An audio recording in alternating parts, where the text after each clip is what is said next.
Rohit and I will start recording.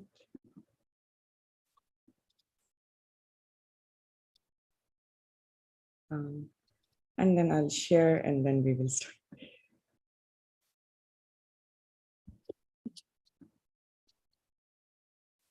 You can see the full screen, right? Yes. Oh, perfect. Thank you. Okay, Kalki, all yours. Okay, so am I audible? Okay, thank you everyone for joining. I'm going to start the webinar. So good morning, afternoon, and evening, and thanks for joining us from all over the world to participate in this webinar on single-cell omics. I'm Kalki. I'm a graduate student at Harvard University, and I will be moderating this webinar along with Nitin Khandelwal, who is a postdoc at UT Southwestern. And with us, we also have two other volunteers of Sci-ROI, Manali Ghosh and Rohit Vaidya, who would be working in the background to make sure that this webinar goes smoothly. So this webinar is sponsored by 10x Genomics and their distributor, Premas Life Sciences, and by WinStep Forward, which is the Sci-ROI's parent organization. So before we start the webinar, we would like to share a short video about Sci-ROI and its efforts.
All right, thank you.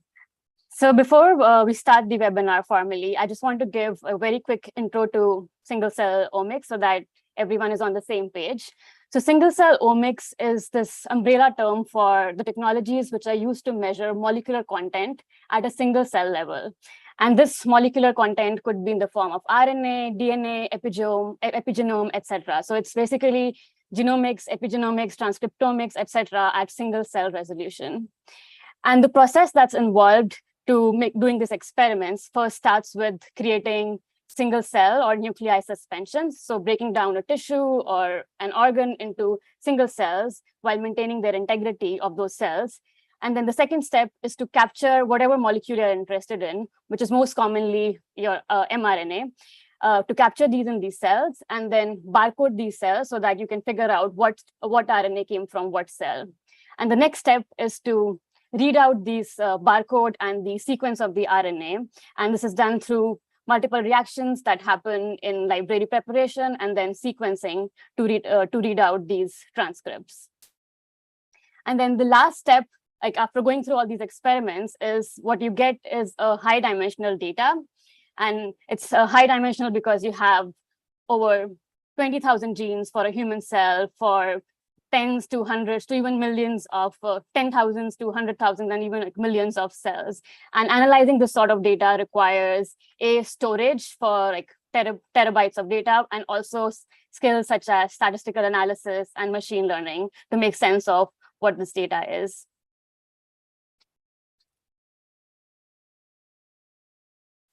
Can we move to the next slide? Yeah, so the goal of the seminar is first to understand what's the current research landscape of single-cell omics in India. So where's the technology right now and where is it headed? And then also to build a network of scientists in India and abroad who are interested in using single-cell technologies in their research. So for the outline of this webinar, we have two major sections. First, we will start with 3 research talks from Dr. Sanjeev Galande, Dr. Deepak Modi, and Dr. Sunil Raghav on their work that uses single-cell genomics. And then this will be followed by panel discussion. And for our panel, we'll also be joined by Dr. Hiya Ghosh, Dr. Abid Hussain, and Dr. Ashwini Kulkarni. And then this panel discussion is divided into 3 parts. The current scenario of single-cell omics experiments in India. So what's the pipeline of these experiments? How are people trained? And what sort of collaborations exist to do these experiments?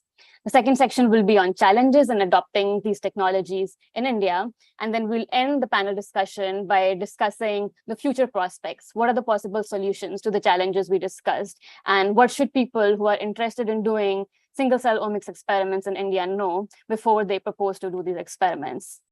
There's one thing that I want to clarify before I move on to the next section is that the 2 sessions, even though the talks and the panel discussion, even though they are complementary, they're very different from each other. So we request that for attendees, they continue to join for the panel discussion. In the panel discussion, we primarily focus on these 3 sections and not on the talks that were that took place in the first section. So let's get to some of the Zoom etiquettes. So I request everyone to view in side-by-side mode, which is the mode where you can see both the presentation of the speakers and also the videos of all the panelists and the speakers. And feel free to introduce yourself and talk amongst each of you through Zoom chat.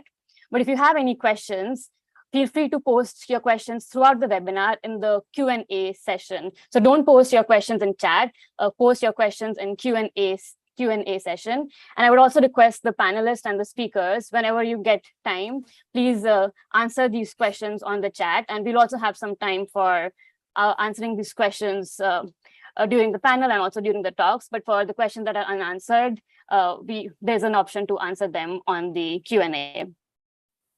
Okay, so with this, Nitin, let's start with our first talk. I think you're on mute. Hello everyone, welcome to our webinar today. As Kalki mentioned, we'll have 3 research talks followed by a panel discussion. And it's my great pleasure to introduce our first speaker, Dr. Sanjeev Galande. Dr. Galande did his PhD in biochemistry from Indian Institute of Science in 1996. And after a few years of postdoctorate, he joined NCBS Pune in 2001. Then later in 2010, he moved to IISER Pune as a professor. And currently, he is also the head of the Department of Life Sciences at School of Natural Sciences and also a dean there at Shiv Nadar University. His major research interest lies in the field of epigenetics, chromatin biology, regulation of gene expression, nuclear organization and function, and embryonic development. He has been awarded with multiple awards, and then to name a few are Shanti Swarup Bhatnagar Prize and G.D. Bidla Award for Scientific Research. Now I will hand it over to Dr. Galande, and the title of his talk is Employing High Throughput Genomics in Studying Early Vertebrate Embryogenesis. Dr. Galande, could you please share your slides? Yes.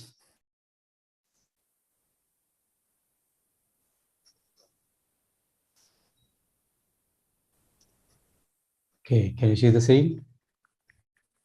Yes. Can change the presentation. Yeah. Okay. Thank you, Nikhil, for this very kind introduction, and also to Sci-ROI for the invitation to this seminar. The way I've made this presentation is to give you a gist of the work that we have done using various types of omics technologies. And also I've focused on giving a flavor of how we have made this decision as to exactly which type of technology we should use, because there are so many different options. Each one of those options actually have they pose multiple challenges, including not just the technical aspects of those methodologies, but also in terms of the budget, because ultimately our budgets are limited.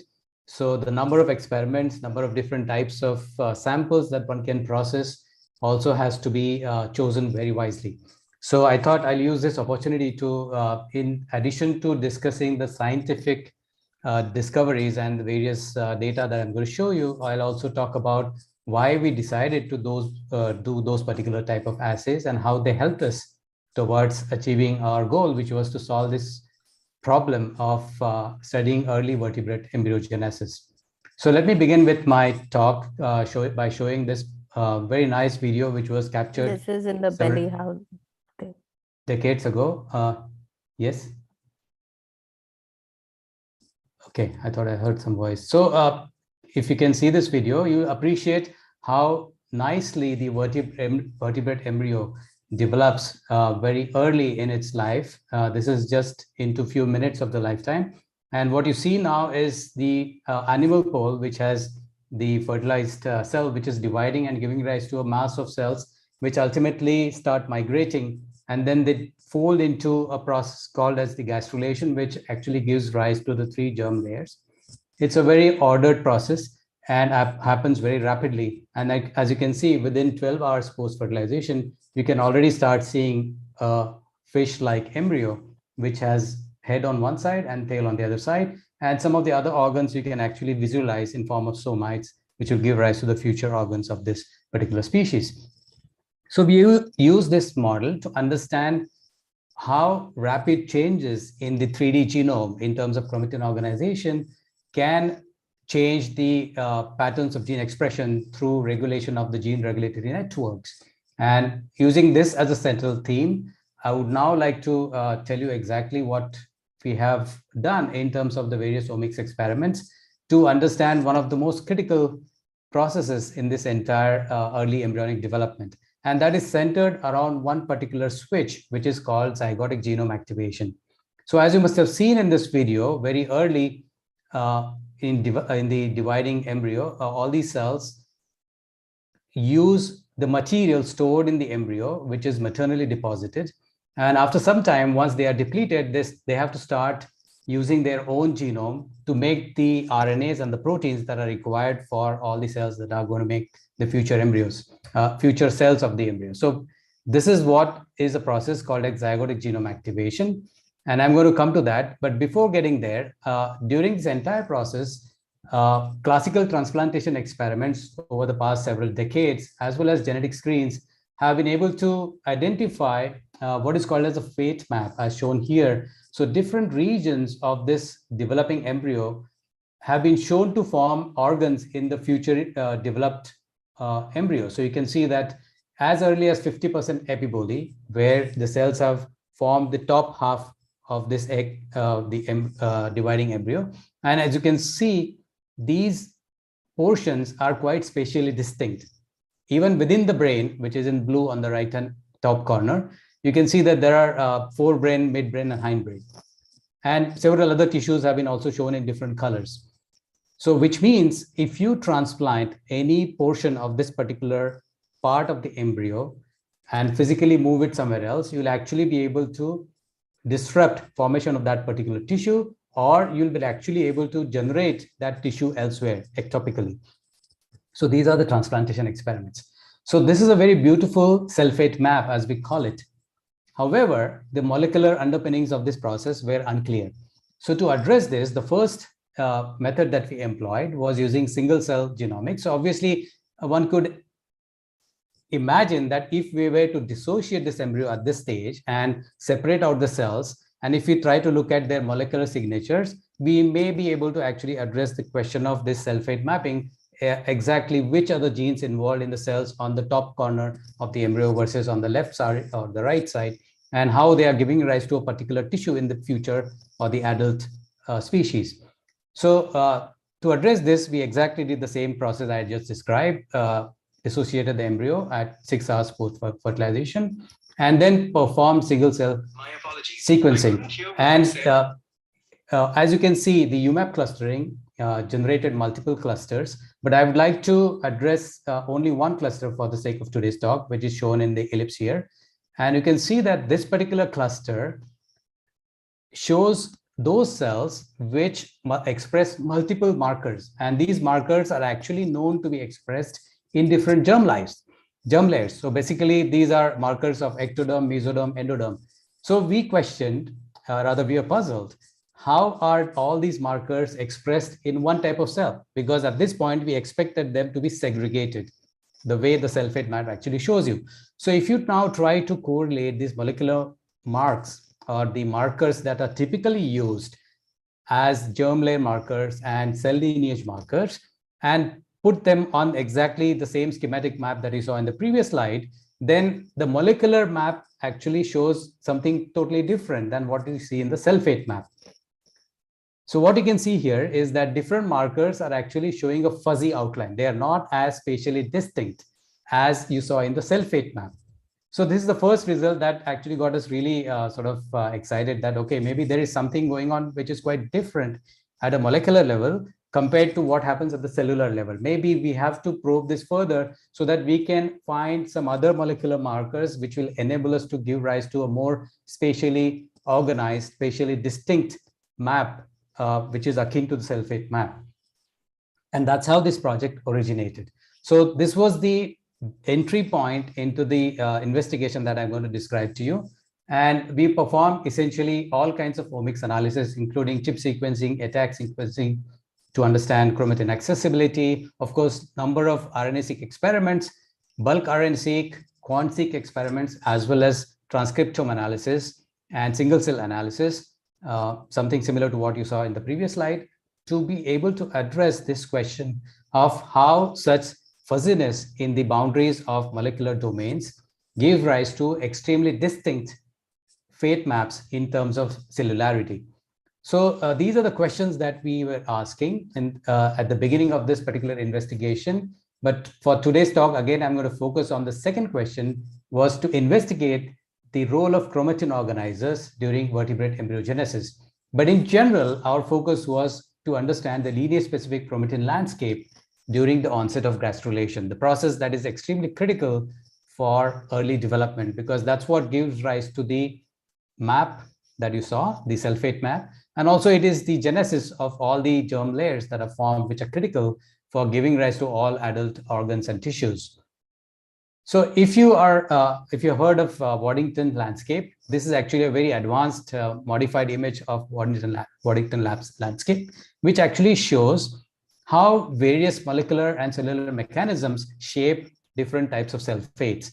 So there are flippers and bumpers, as you see in a pinball, which actually move cells up and down different tracks, very similar to the Waddington landscape, and they move through different channels, so ultimately acquire different fates.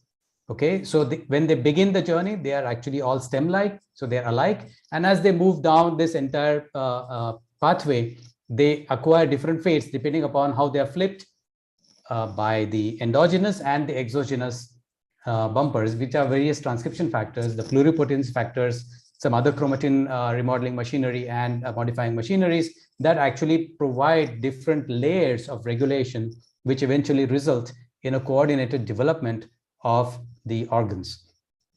So the process that I would like to again come back to is maternal transition of maternal genes to zygotic genes. And this is what is called as the maternal to zygotic transition, or MZT, or ZGA. Both terms are used. And you can see here that after few hours of fertilization, and that time point varies from in different vertebrate species. In zebrafish, this occurs between 3 to 4 hours post fertilization. And what happens during this process, which is shown by a boundary here, is most of the maternal genes are turned off. So the graph on in red is coming down. All the maternal genes are being turned off, and zygotic genes actually start being transcribed. So this process is regulated by multiple different factors, transcription factors, most notably the pluripotency factors, and one microRNA called MIR430, which is an essential microRNA for this entire conversion. So we decided to actually use samples pre-ZGA, during ZGA, and post-ZGA to be able to understand. So the steps, the stages that are shown on top, which are used for the further analysis. And we then compared the transcriptome, the occupancy patterns of histone modifications and the chromatin organizers, as well as the occupancy related changes in terms of the accessibility of chromatin. So a number of studies have actually showed these effects very nicely during ZGA and post-ZGA. And what you can see here on top, you see different stages schematically after fertilization. And you can see that post-ZGA, there is a huge remodeling of the epigenetic circuitry or the epigenetic landscape across the entire genome of developing embryo. And you can see that a large number of histone modification marks have been now imparted on this chromatin. And in addition to that, you can also see that the chromatin accessibility also increases. And because of this, the zygotic transcription ensues. So these processes, the epigenomic remodeling is extremely essential for driving the entire process of the zygotic transition. And that's the essence of the entire story. So we decided to probe this further. And to address this, instead of now doing the single cell analysis, because the throughput being low in terms of the number of transcripts that you can analyze per cell, we decided to use bulk transcriptomics on clonally isolated, clones of cells. So basically, this was done using a strategy where instead of dissociating cells from a single embryo and then probing them for their gene expression profiles, we actually used a trick here where we used fish which were transgenically tagged for different markers of lineages. Okay, so these were lineage marked cell fish lines, and what they are shown on the left hand side. And then at different stages, so shield and bud stage, as they call it in the fish biology, we isolated cells which exhibited these specific lineage specific markers. Okay, so using flow sorting, flow cytometry based sorting, we actually enriched cells, which is a single cell population, but of course, large number of those cells. So instead of relying on transcriptome output from a single cell, we have enriched identical cells which have identical fates and used bulk transcriptomics to understand their lineage specific gene expression profile, which is shown in the next slide. And here we basically understood that these cells express certain repertoire of chromatin modification and chromatin remodeling machineries. And when we looked at this, we actually came up with the chromatin organizer of our interest, which is SATB2, which was expressed specifically during mesenteric specification. And if you look at the expression of SATB2 in other related species, for example, in Xenopus, here you can see that the in situ hybridization profile shows the expression of SATB2 as marked in the red here. So this black spot that you see of expression is focused around the blastopore, which again indicates that the expression level of these proteins may be conserved across vertebrates. So in zebrafish, when we analyze the expression of SATB2 chromatin organizer across the various developmental stages, we found that there is a biphasic or bimodal expression pattern. And you can see that pre-ZGA, there is a smaller peak of SATB2 expression, then it is downregulated. And after ZGA, especially during the organogenic phase, which is 12 hours and later of fertilization, there's a rapid increase in the expression of SATB2. So we are quite amused with this biphasic expression pattern and wanted to probe further into why there is such a hump in the expression. Why does it have to go down and then again come up in terms of regulating organogenesis in zebrafish? So firstly, so here we took genetic approach by reducing the expression level as well as activating the expression level. So the left-hand side shows the morpholunar-based knockdown, and the right-hand side is the overexpression of SATB2, sorry. And then you can see that the phenotypes actually are similar. We see the arrest of epiboly on the left-hand side and thickening of the blastopore on the right-hand side. So here, we then next went ahead and generated mutants using CRISPR-based gene editing. These are SATB2 mutants, and we were able to actually recapitulate the human and the mouse phenotype, which is of cleft palate, which again is a developmental defect. As you can see on the bottom right, the lower jaw is actually bent and has severe deformities, which is very similar to defects in the migration of neural crest, which is essential for formation of the lower jaw in vertebrates all the way up to mammals. So this actually was a very interesting result for us, which basically gave us confidence that we are actually trying to underpin a mechanism, a molecular mechanism that seems to be underlying a very severe developmental defect seen in multiple different vertebrates. So we then performed here a quant-seq analysis where you actually do 3' RNA profiling. So here, again, you reduce the cost of transcriptomics by doing only 3' RNA profiling instead of looking at all the transcripts. And what you have basically achieved here is looking at the differential gene expression profiles. And when we compared across all these 3 different time points that we talked about, at early epiboly time point, 6 somites and 14 somites, which is after which the organogenic phase ensues, we see that the maximum differential expression was observed at 14 somite stage out of all these 3, indicating that SADB2, presumably based on the expression pattern of this organizer, seems to exert its effect at this particular time point. And which are those genes? So if you now look at the CONSIC analysis using GoTerm, the gene ontology terms, we found that at the 14 somite stage, most of the genes that are regulated by SADB2 seem to be for neurogenesis and neural crest development. So, and these are the cells which actually form the lower jaw in the vertebrates. So we thought that probably the molecular defect is able to tell us something about the phenotype that we observed. And then when we looked at some of the key marker genes, we actually were able to show that indeed the negative regulators of neural crest specification are upregulated, such as ID2A, and the positive regulators, which is SOX9 and ZIC1, they're actually downregulated in the SADB2 deficient mice, SADB2 deficient fish, and indicating that what we have seen seemed to be true across the entire developmental profile, because these are different stages of the development of zebrafish. We then performed analysis of the binding sites and found that there is a change in the occupancy profile of SADB2 across multiple different types of genes that it binds to. And I'll come back to this particular slide because I'm going to explain exactly how this transition happens. But before getting there, to understand, because neural crest is of 2 types. There is a cranial neural crest, which is in the front part of the embryo, which forms the head. And there is a peripheral neural crest, which is in the rest of the body.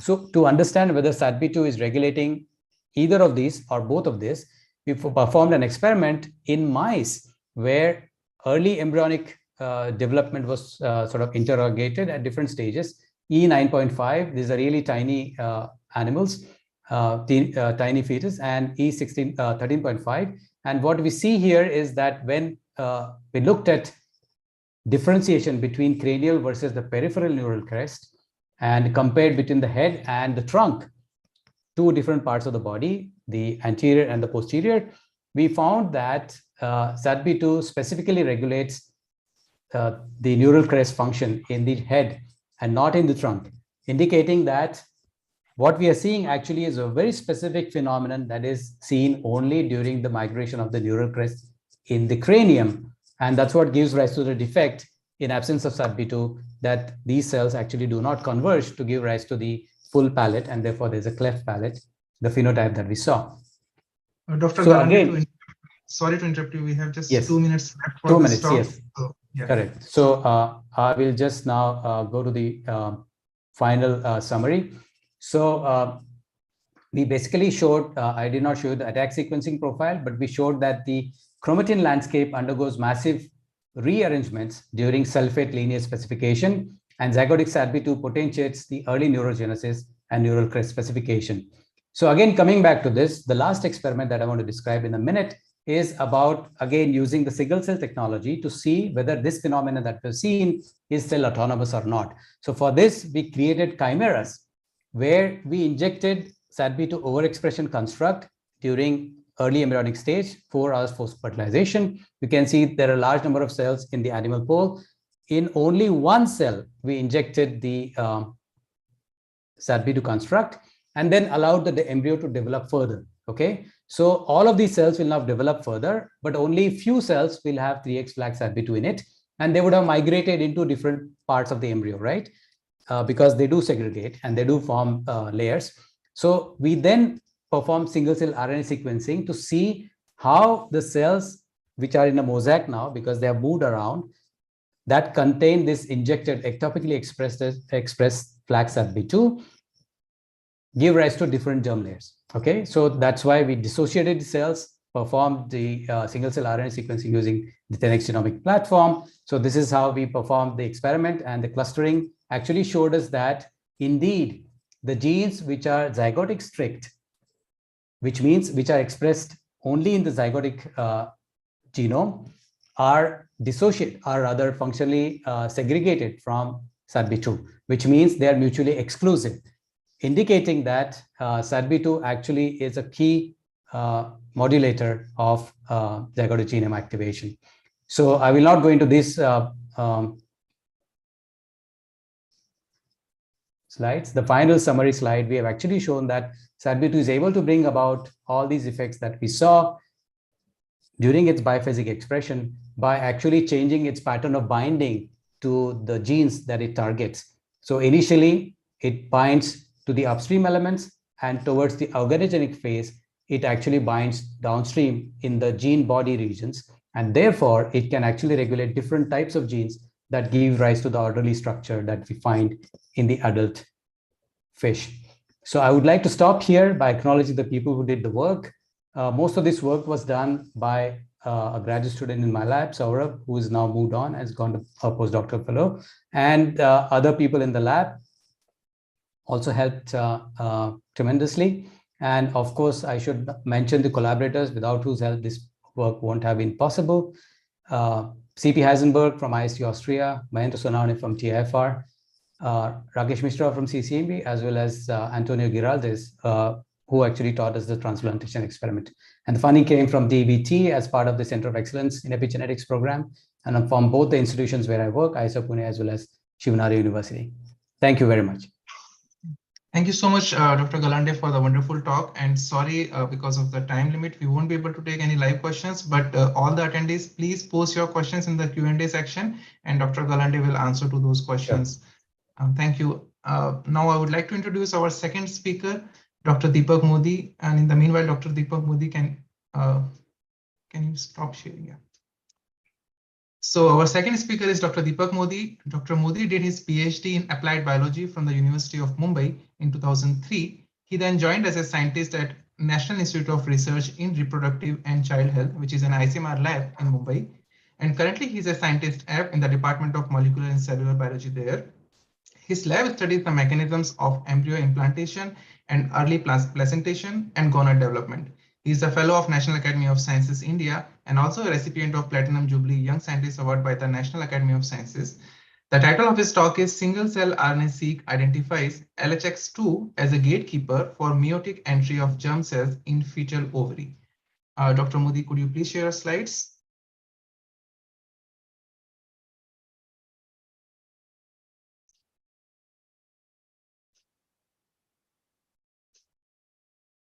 I think you are on mute. Am I audible now? Can you hear me? Yes, we can. Hi. Okay, thank you. Thank you, Sci-ROI, and especially Nitin and Kalki, who have invited me and really being after me to send off all the information that needed. And I'm sorry, I'm a little mess right now from a number of things happening throughout the day. But anyways, it's an interesting opportunity, and thank you for providing this platform to share some of our data where we have applied single-cell RNA-seq to identify mechanisms that are involved in sexual or gonad development. As mentioned, my lab is essentially interested in understanding how the embryo implants, how pregnancy is initiated, and how things can go wrong in these processes to lead to pregnancy-related disorders or infertility. We have also been interested in understanding how COVID-19 can affect pregnancy and mother-to-child transmission of SARS-CoV-2, where we have applied published data sets of single-cell RNA-seq and understand how placenta was permissive to SARS-CoV-2 infection and how placental infection can drive pathogenesis during pregnancy. Another project, another area which we are interested in is understanding genetic basis of sexual development and infertility. And for today's talk, I'll be presenting data by two teams. A team of my lab, which is led by Neha, who is a graduate student, Domdat and Anshul, who are also helping in this project, and acknowledge their contributions to this work. And all the single-cell RNA-seq data analysis largely has been done by team IISER Bangalore, led by Mohit Jolly and his student Sarthak. And essentially what I'm doing today is presenting all the hard work that they have done behind the curtains, and I really acknowledge their contributions towards this understanding of this process. So irrespective of whether we are males or females, whatever that we are right now, when we are developing the gonad is bipotential. So whether we are XX or XY or whatever mechanisms of sex determinations operate during embryogenesis, at some point in our development, we have a bipotential gonad, which is the ability to get into either the testicular fate or the ovarian fate. And if it's acquired a testicular fate, spermatogenesis is initiated. If it's acquired an ovarian fate, oogenesis is initiated. And what are the molecular mechanisms that allow this bipotential gonad to either of the two fates has been a very large question in biology. For a very long time, and our lab has also tried to address this question for some time now.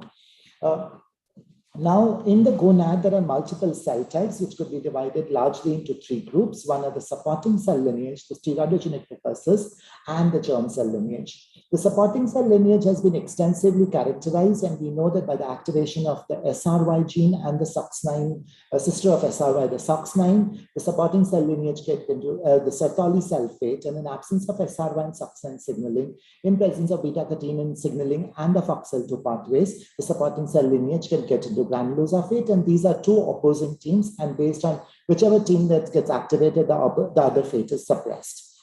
It is believed for a long time that the Sertoli cells then drive the steroidogenic precursors to either go into the fetal Leydig cell lineage to produce testosterone, or eventually go into the theca cell lineage to support oogenesis, and the germ cells also to acquire a fate, either the spermatogonia fate or the oogonia fate. So it is a process of two mutually opposing cell fate decisions. So we thought it was a wonderful system to understand how cell fate decisions are taken between in a precursor cell to get into either of the two fates. And what we have, currently the literature has very nice explanations for these two cell fate decisions, but very little is understood about what are the cell fate decisions that allow the cells to either go into the oogonia fate or the spermatogonia fate. So we thought, let's look at germ cells and how sex determination in the germ cells is decided.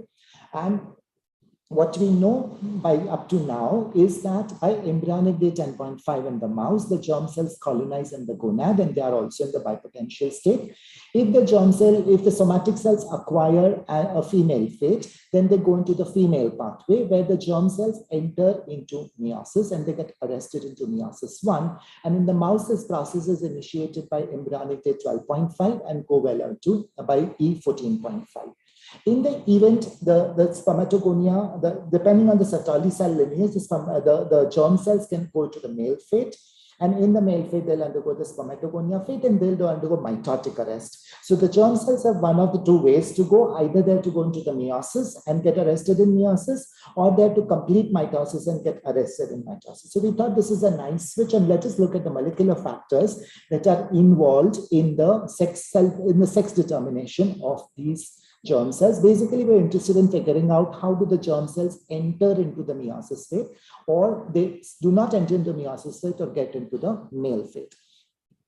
So for this, we took a single cell RNA-seq approach. So unlike Sanjeev and my subsequent speaker, Raghav, we have not generated any primary data ourselves. Instead, what we did was we took published data sets. We took data sets from two major publications. In this paper, they have done single cell RNA-seq of XX whole gonads between embryonic day 11.5 to 14.5, when the sex determination is happening and the germ cell fates are also decided during that point. This is just the statistics of different kinds of data that was available with them. We took another data set which was only of XX and XY germ cells between A12.5, 13.5 to 16.5, and this had a very deep data of only the germ cells. So we use both of these data sets as complementary approaches to understand what is happening in the germ cells during the course of sex determination.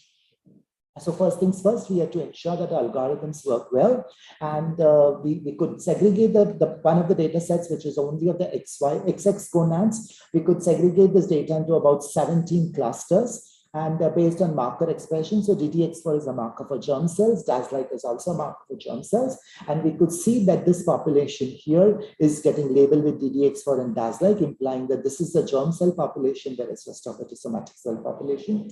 The other data set also was clustered similarly, but here we did not, there were only that purified germ cells and then done the single cell RNA-seq. And here we could figure out that this cluster here, as well as both these clusters, the largest numbers of cells in this data set are germ cells. So this was good. These were XY germ cells, these were XX germ cells. So they segregated well, indicating that algorithms were going good. Now we started looking at the XX germ cell population.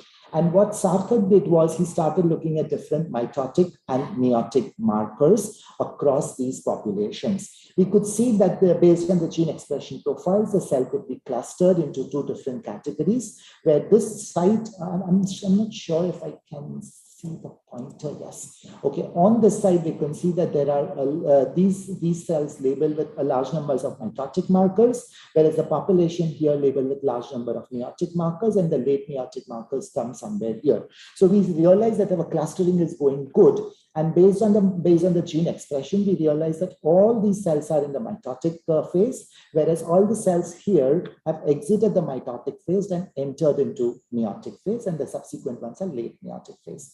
And something interesting we observed that, okay, we wanted to see how this mitotic to meiotic phase are switched. And so we looked at some of the early mitosis and the meiosis markers, and POWF1, which is OCT4, SOX2, and NANOG, which are pluripotency markers, are supposed to be expressed in the mitotic population. But we found that they're not all expressed by the same cells at all the time. The early populations were labeled only with NANOG2, but NANOG2 was getting switched off. By the time SOX2 was also high in the same cell, but SOX2 switched off much later. And OCT4, in fact, increased later and then switched off. So telling us that it's not complete switching on and off of the two fates. There is a gradual switching off of one fate, and there should be activation of the other fate. So this is first conclusion we have. So we thought, okay, now that we have these two different mutually opposing fates here, the mitosis versus meiosis, and this is where we thought should be the transitioning cluster. This is where major cell fate decisions would have been happening. And as we see that these are labeled with late meiotic markers, so we thought these are early meiotic markers which are happening here. And we started looking for marker genes. One of the well-known marker genes of cells entry into meiosis is REC8, and the other one is STRA8.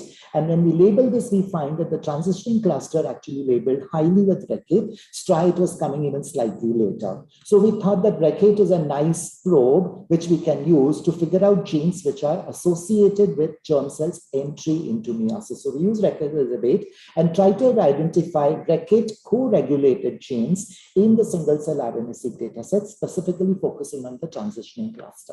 So first we thought, okay, let's look at the top REC8 co-regulated genes, and we were happy because the methodology was right, because we at least identified three additional genes beyond REC8, which were co-regulated with REC8, that is MSX1, SOHLH2, and E2F1, which have known roles in regulation of meiosis. But however, we're interested in looking at novel players, and the second and the topmost molecule, the next highest, the second molecule which we could figure out and that caught our attention was LHX2.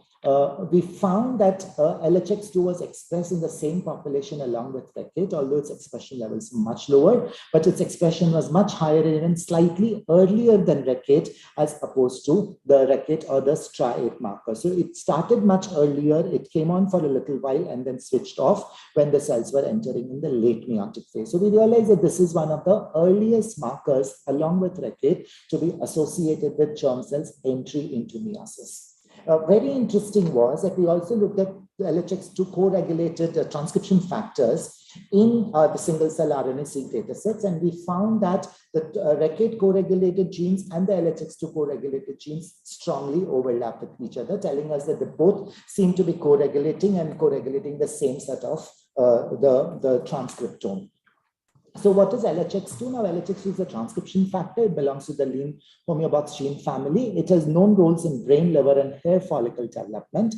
Shubha Tole in TIFR has been working with LHX2 for a very long time now, and she's on its extensive roles in brain development. And what we already know is that mice knockout for LHX2 die around mid-gestation due to brain and liver failure, but we never knew any roles of LHX2 in the gonad. So we thought, okay, great, Shubha has the knockouts. Now we have a gene which is regulating, which is involved in germ cells entry into meiosis, which is LHX2. So we thought, let's look at meiotic profiles of the gonads of LHX2 knockout mice. But first things first, we wanted to ensure that LHX2 is expressed in multiple species, and using bulk RNA-seq data sets of mouse, rat, and human, we could identify that in the mouse, in the rat, and in the human, LHX2 was expressed around this time of sex determination of germ cells between E10.5 to 15.5, or between week 6 to week 11. And we found that it was sexually dimorphic, being high in females and low in males.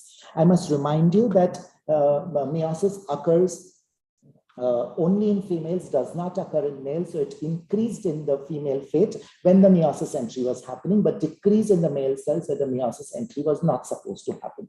And of course, we did the validations like qRT-PCR, and we found that LHX2 was the most sexually dimorphic gene, but its closest homologue LHX9 was not, telling us that yes, perhaps LHX2 should be involved in regulation of meiosis. So then we wanted to ensure that whether LHX2 is expressed by all the cell types of the gonads, or it was only in the germ cells, because we picked this LHX2 in the data sets purely of germ cells, whether that was a global, it was expressed in all the cell types or only the germ cells, because that would help us to decide what sort of a knockout mice we would need. But to our luck, we found that LHX2 was only expressed by the germ cells in a small cluster. The somatic cells, almost all the populations are negative for LHX2. So we were convinced that, okay, a global knockout should be okay for us if we want to probe the roles of LHX2 in the germ cells. So first things first, then of course we had to validate this data. So we flow sorted germ cells and somatic cells by using a GFP marker of tag to OCT4. And we found that the cells which are GFP positive, means they were germ cells, had high expression of LHX2, and the cells which are GFP negative were somatic cells had low expression of LHX2. And in the mice, we also had mice which were c-KIT knockout, and in this mice, the germ cells do not stay very long in the gonads, and when these germ cells are lacking in these gonads, there is no LHX2, but if the germ cells are present, there is enough LHX2, and VASA is a marker, a germ cell marker, telling us that using this data, we were convinced that LHX2 is exclusively present in the germ cells. So we wanted to know what happens in absence of LHX2. Of course, meiosis was one of our primary targets, but we found the large numbers of genes which are upregulated and downregulated absence of LHX2. We have done the RNA-seq, bulk RNA-seq at 3 time points. I'm not going to go to much of the details, but at E12.5, we found a bunch of processes which were activated, and one of them was angiogenesis. This is very surprising for us, and we had a bunch of experiments here, and we have published this work very recently where we show that mice which are knockout for LHX2, in the gonads, there is ectopic angiogenesis occurring in the ovary, which otherwise should not happen, and the ovary starts behaving somewhat like testes. And this work is published in Experimental Cell Research. I'm not going to go to the details of it, but we found that in absence of LHX2 amongst the repressed biological processes, we had a bunch of processes associated with meiosis, synaptic immune complex organization, very high enrichment score, meiotic cell cycle, female gamete generation, chromosome segregation, DNA repair. So we were convinced that yes, in absence of LHX2, there should be something going wrong with meiosis. So we asked whether LHX2 is required for germ cell entry into meiosis. So we started doing qPCR. So meiosis is a process, as I said. The VASA positive, DAZL positive cells have to start expressing first recate. Then it has to go to SPO11 DMC1 to break the double-stranded, to break the DNA double strands. And then it has to start having CYP1 and CYP3 to do the meiotic recombination. And at E13.5, we found that DMC1 and SPO11, which are the key regulators of the DNA double-stranded breaks, are significantly lower in LHX2 knockout mice. By next 2 days, DMC1, although was not differentially expressed, but SPO11 was still lower, indicating that it's not a delay in meiosis, but in fact inhibition of meiosis. And by E15.5, when CYP1, CYP2, and CYP3 have to get activated correctly, of them CYP2 and CYP3, which are key molecules required for recombination, were significantly lower in the LHX2 knockout mice. This is Dr. Modi, sorry to interrupt you. We have 2 more minutes for this. Okay, fine. So we also found that in absence of LHX2, there was a block in meiosis because there was no CYP3. There was no CYP3 in this gonads, and we were convinced that yes, in absence of LHX2, there is inhibition of meiosis. And we were finally asked that how it occurs. So for entry of germ cells into meiosis, BMP retinoic acid signaling is required. And further, the key molecule that is to get activated is STRA8. And we found that in absence of LHX2, most of the STRA8 bound genes were downregulated, which had roles in meiosis. There are a bunch of STRA8 bound genes which are upregulated and that role in pluripotency. So the summary that we have discovered is in an absence of LHX2, the germ cells acquire, first the germ cells have to acquire gametogenic fate to become DAZL positive. Downstream to DAZL is LHX2, and the XX gonad LHX2 gets activated in presence of retinoic acid in BMP2. We have this experimental data, but in interest of time, I'll not show it. Then once LHX2 is high, the cells have to exit from pluripotency and get into the STRA8 meiotic program. And in male gonads, LHX2 is low, there is low retinoic acid signaling, and the germ cells continue into the cells, the spermatogonia program. And we have shown that in absence of LHX2, the spermatogonia program is not correctly activated in the XY gonad itself. So I think I'll close here. We have some data in humans, which is almost parallel. So we have shown using single cell RNA-seq as well, published data sets that even in the humans, LHX2 is very highly associated with the transitioning cluster, especially in the germ cells. But here the temporal frame is very different, and it's not like in the mouse where the switch occurs very regularly in a very short span of time. So we have shown that LHX2 is necessary and sufficient to initiate meiosis in the mouse germ cells. Unlike in the mouse, the temporal frame of germ cell entry into humans is very broad and highly divergent networks operate. And LHX2 labels a heterogeneous population of germ cells that are in transition state. So we think that even in the mouse as well as in the humans, LHX2 should be one of the key players involved in meiosis. And I'll stop here. I thank our funding agencies, ICMR, DBT, DST, and Imprint, which give us a lot of funding to do a bunch of other work. And my collaborator, Shubha, who has given us his mice unconditionally whenever we wanted. And of course, thanks again to Mohit and Sarthak, who have been very helpful in doing the single cell RNA-seq data set analysis for us. Thank you so much. Thank you, Dr. Modi. We have just one quick question by Kalki. She just asked me, like, what's your hypothesis? It's how it acts to control meiotic entry. How So that's something which we are probing right now. We intend to do ChIP-seq and find out the targets of LHX2. We think that LHX2 probably activates the primary STRA8 and REC8. And once the program is activated through STRA8 and REC8, the rest of the process follows. So we think that it's one of the topmost. So we are going to do ChIP-seq to figure out if it's directly activating or then intermediate players. Thank you once again, Dr. Modi. It was really a great talk. And if any of the attendees, if you have questions, please type your questions in the Q&A box, and Dr. Modi would definitely answer all of your questions. Now move to the third talk of this session. We have Dr. Sunil Raghav. This is the last talk for the research talk, and after that we'll have a panel discussion. So to introduce Dr. Raghav did his PhD in biotechnology from IGIB New Delhi in 2006. After a few years of postdoctoral research, he joined the Institute of Life Sciences Bhubneswar in 2017 as a scientist T and a Ramalinga Swami Fellow. He is currently a scientist F and heads the Immunogenics and Systems Biology Lab at ILS Bhubneswar. His major research interest lies in the field of dendritic cell biology, the mechanism of adaptive immune responses using NGS and bioinformatics. He is also interested in development of new bioinformatic tools. The title of his today's talk is Single Cell Multiomics to Understand Immune Cell Development and Function. Dr. Raghav. Thanks, Nitin, for the nice introduction. So thanks, Kalki and Nitin, for inviting me for giving this talk and then telling about what we are doing in our lab for the single cell and what things can be done basically in India, potentially. So I am going to dedicate my... Sorry, can you make it to the presentation mode? The slides? It's not the presentation mode, it's showing. No, not yet. Is it fine now?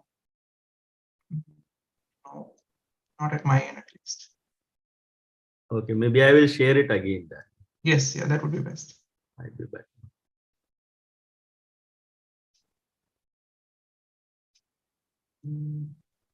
Just a second.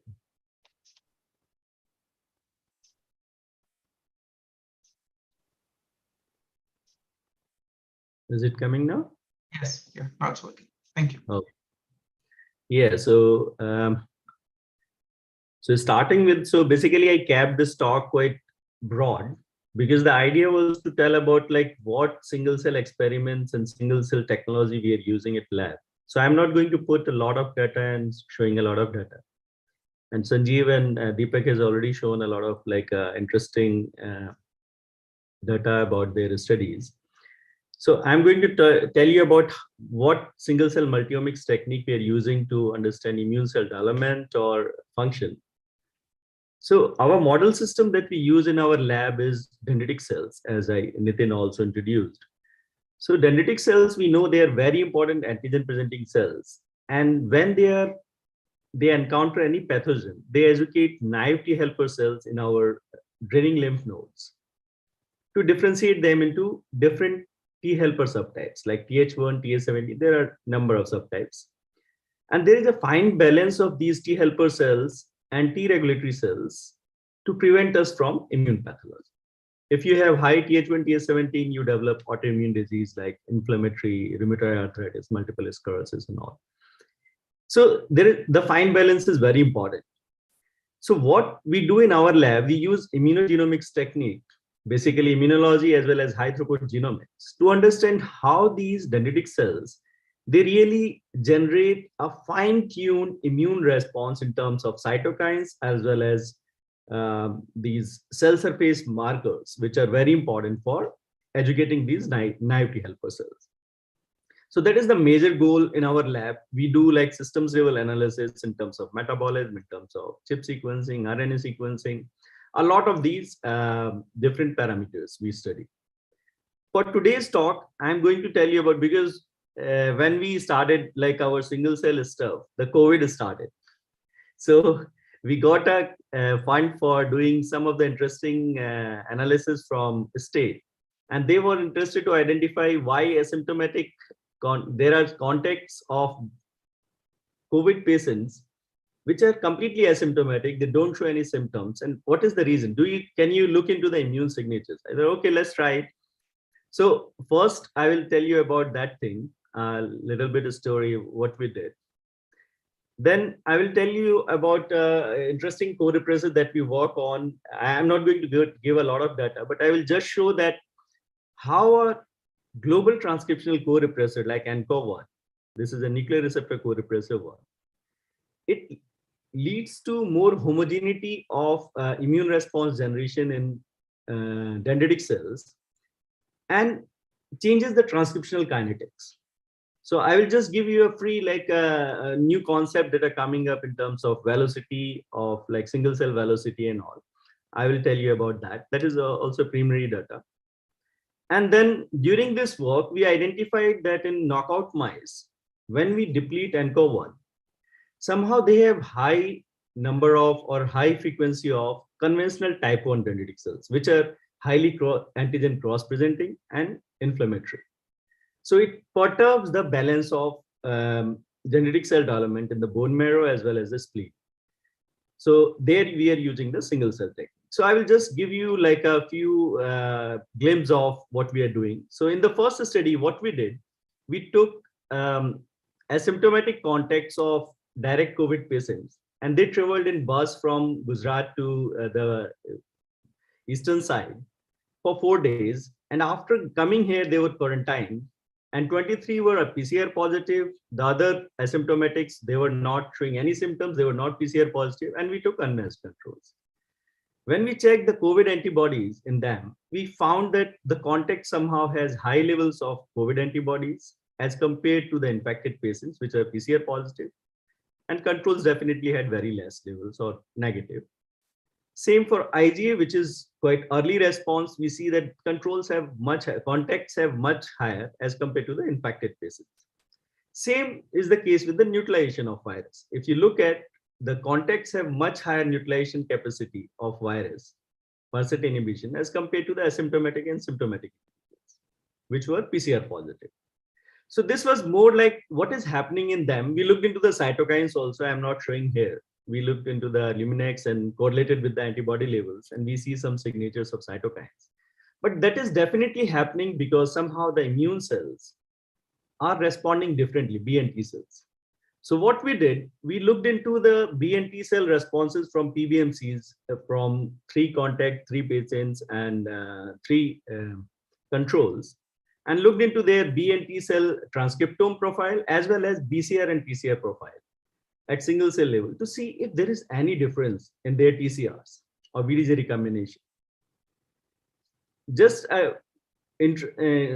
to introduce you that we know that when the T cell antigen, basically any pathogen encounters VCs and they educate T helper cells, they undergo clonal expansion or proliferation. And each of these T and B cells, they have different TCR and BCRs. Okay. So if you look at the population level, you cannot identify different TCRs and BCRs, what type of recombination is happening. So that's why you can do only at a single cell resolution level, these type of findings. It's same like if you have different colored gens. So we use the 10x technique. I will not go into that much detail to partition these cells, B and T cells, after sorting, fact sorting of them using CD19 and CD3 marker. So if you look at the B cells, we looked into what type of different CD19 positive B cells. Do we see different class-switched memory B cells or unswitched memory B cells?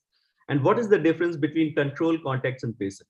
So if you see in context, somehow we see that they have much more class-switched memory B cells as compared to patients. And definitely in controls, you have much less cells, these switched memory B cells.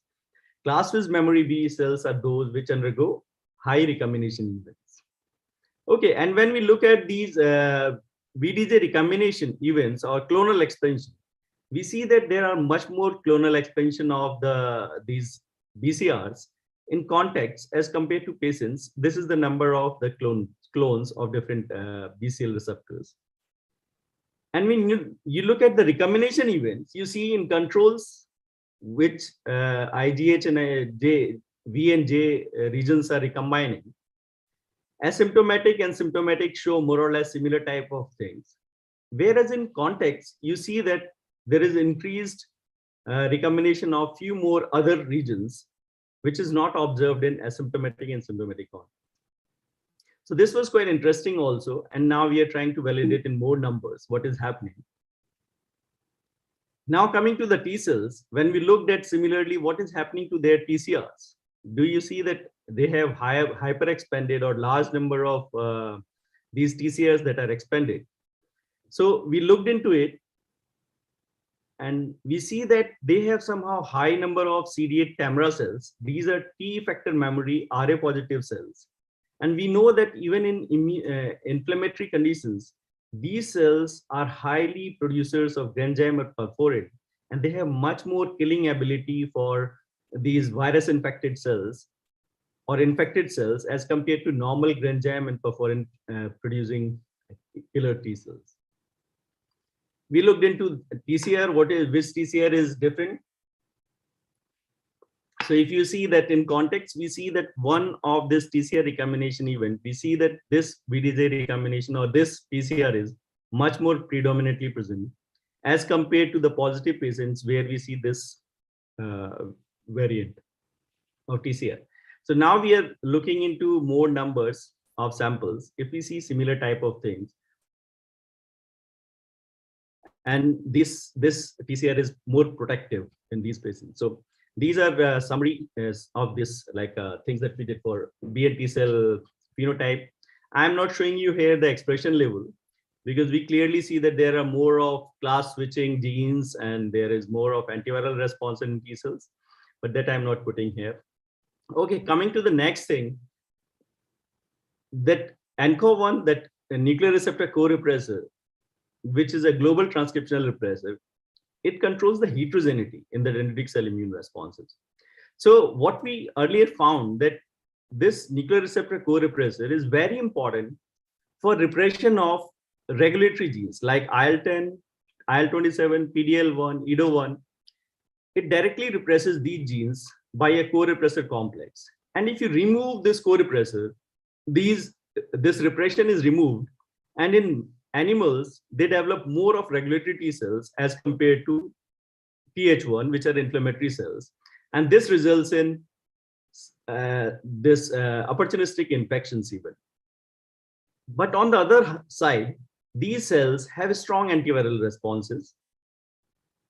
Their cellular energy homeostasis is changed. They have high glycolysis and high OXPHOS. They are highly energetic, and they are prone to MTB infection. So what is happening basically? How the heterogeneity is changing? So this is all I am showing you here, the phenotype of them. I'm not going into much of these results. So what we did, we basically did single cell profiling of these cells at different time points, like unstimulated cells. We did ANCA1 depleted condition after CpG or TLR9 stimulation at 2-hour early time point and then late hour time point. So this is only showing like different clusters for empty control cells and ANCA1 knockdown cells by shRNA. These are stable knockdown cells. And if you look at different time points, you clearly see that 0-hour cluster, 2-hour cluster, and 6-hour cluster cells completely, they cluster separately because they are in different activation states. These are after separating those cells into control CDC1 and ANCA1 knockdown CDC1. In ANCA1 knockdown, somehow we see that there are two different clusters at each time point. You have in an unstimulated condition as well as and 2-hour and 6-hour. And we are looking into this, that why these cells are behaving different, because in the cytokine expression or the activation status also, we see these cells, they behave differently. We did gene expression analysis, but I'm not going into detail because we did bulk RNA-seq also, and we see similar genes that are coming up and down. And that doesn't give much inference. The important thing was to look into what is happening to the transcription kinetics. So we are doing the velocity analysis using this recent tools, which is like a single cell velocity analysis and by these groups. And this is basically the recent group, Bergen et al. They did the dynamic modeling to really look into this velocity of, and the velocity tells about the transcription rate kinetics of genes during differentiation. They look more into differentiation, but our idea here was to look into how the activation is attained after removing the repression, which is a global transcription repressor, by deleting ANCA1. And that is checked by basically the ratio of unspliced versus spliced transcript within the cells at different time points. So this is showing the same thing. So what we see here, if you look at the velocity length means basically that the cells are having the high transcription rate and they're attaining at some stage of activation or differentiation at faster phase. So if you look at an ANCA1 knockdown condition, this is an stimulated condition, this is 2-hour. You can see as compared to controls, they have already attained high velocity length, as you can see in this scale also, as compared to 6-hour. So it shows that somehow this global transcriptional repressor, when you remove, they have very high transcription rate. And we validated this thing at the RNA polymerase level also.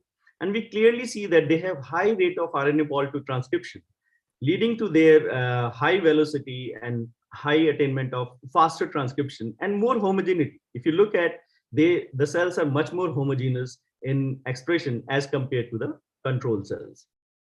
Similarly, we look into basically this analysis is not much more informative in case of this activation state. This is much more for looking into the differentiation states. So if you look at here also this phase, basically this is more for looking into what are the genes which are passing from unstimulated condition to activation condition at 2-hour and 6-hour. If you look at control versus knockdown, you clearly see that the cells are attaining much faster this activation status as compared to the control condition, which is much more delayed and that not that much pronounced.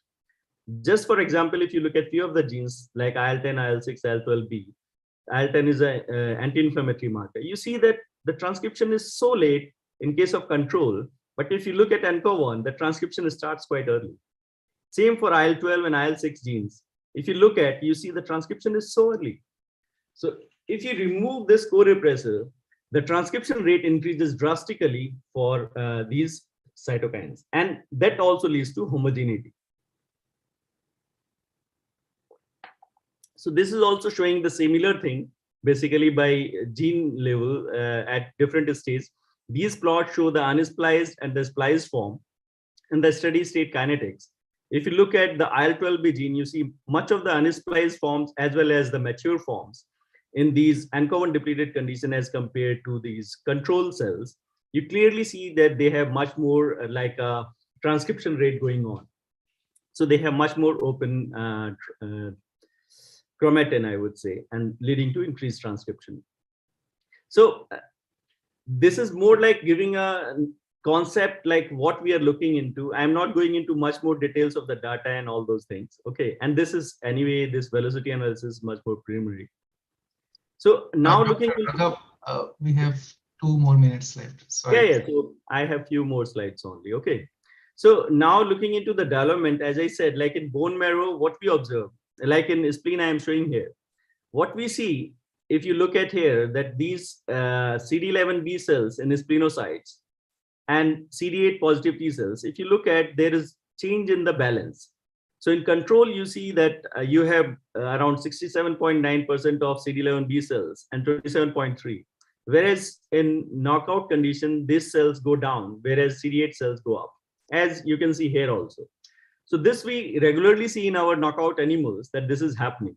So what we did single cell analysis at the spleen level, as well as in our this bone marrow cells, to look into what is happening and what transcription factors are perturbed by this ANCOV1 depletion condition or ANCOV1 ablation conditions in knockout mice, leading to this change in balance. So this is only showing different clusters of different subtypes of dendritic cells.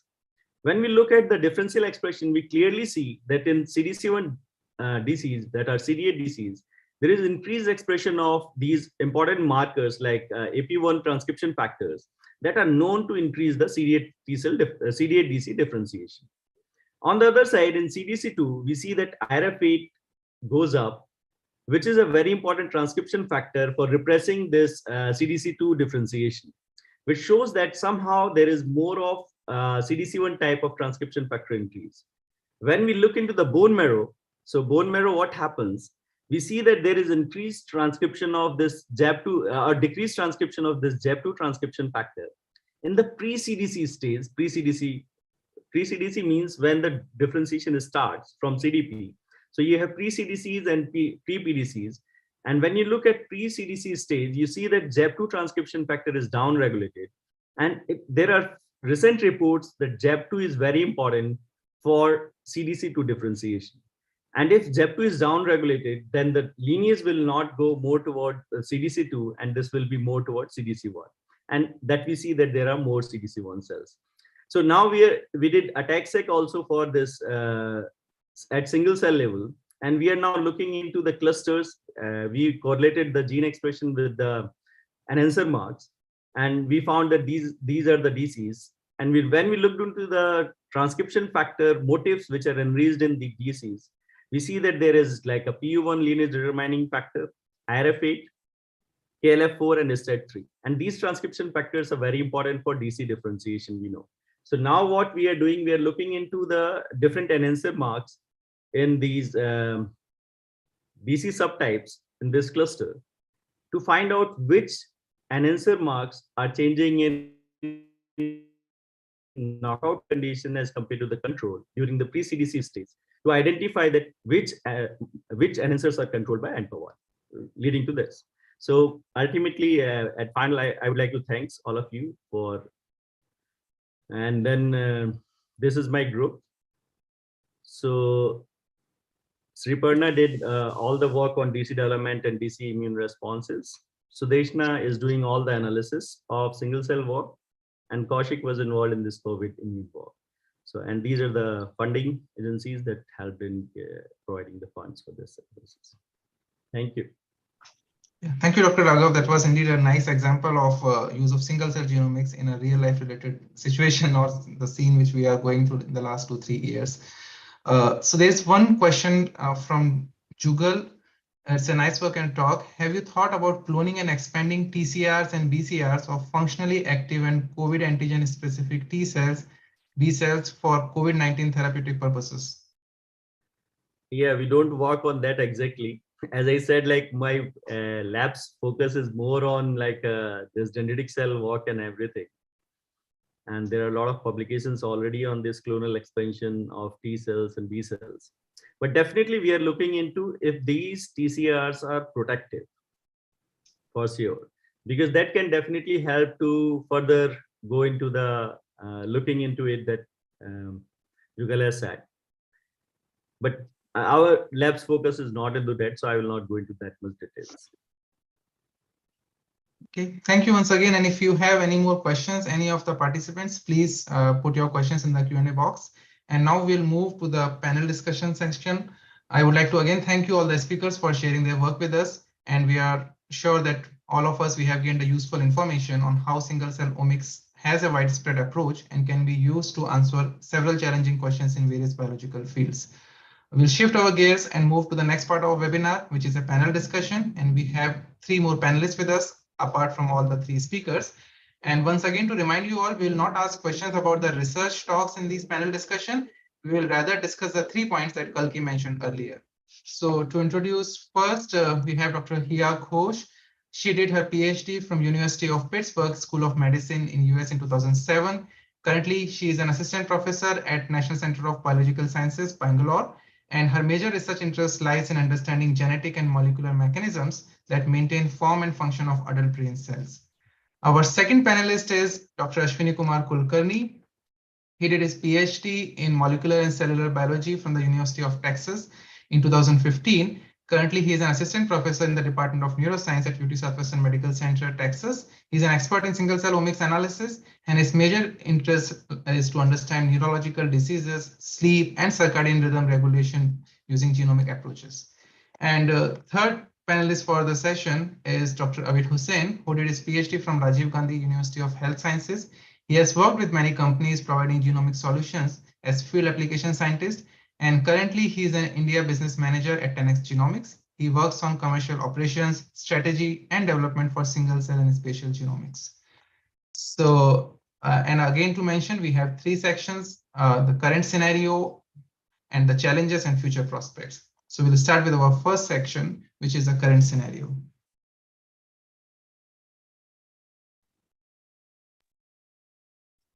So we're going to start with our panel discussion. If it's possible, I would request the panel members to keep their videos on. So we're going to start with the first section, which is the current scenario. So Nitin and I, we talked to several researchers in India when we were preparing for this webinar to be able to structure this panel discussion. And one of the first questions that we have, which is what I'm going to ask, and I'm going to direct this first question to Dr. Hiya Ghosh. And the question is, how are single-cell genomics experiments conducted in India? So if you're interested in conducting an experiment, like what's the process starting from getting the funding all the way to generating the data? I think you're on mute. Oh, I'm sorry. Yeah, thanks for inviting me to this panel discussion. I think it's a very relevant time where this can be discussed and be helpful to researchers. Coming to the question, the funding definitely the writing for funding starts much earlier.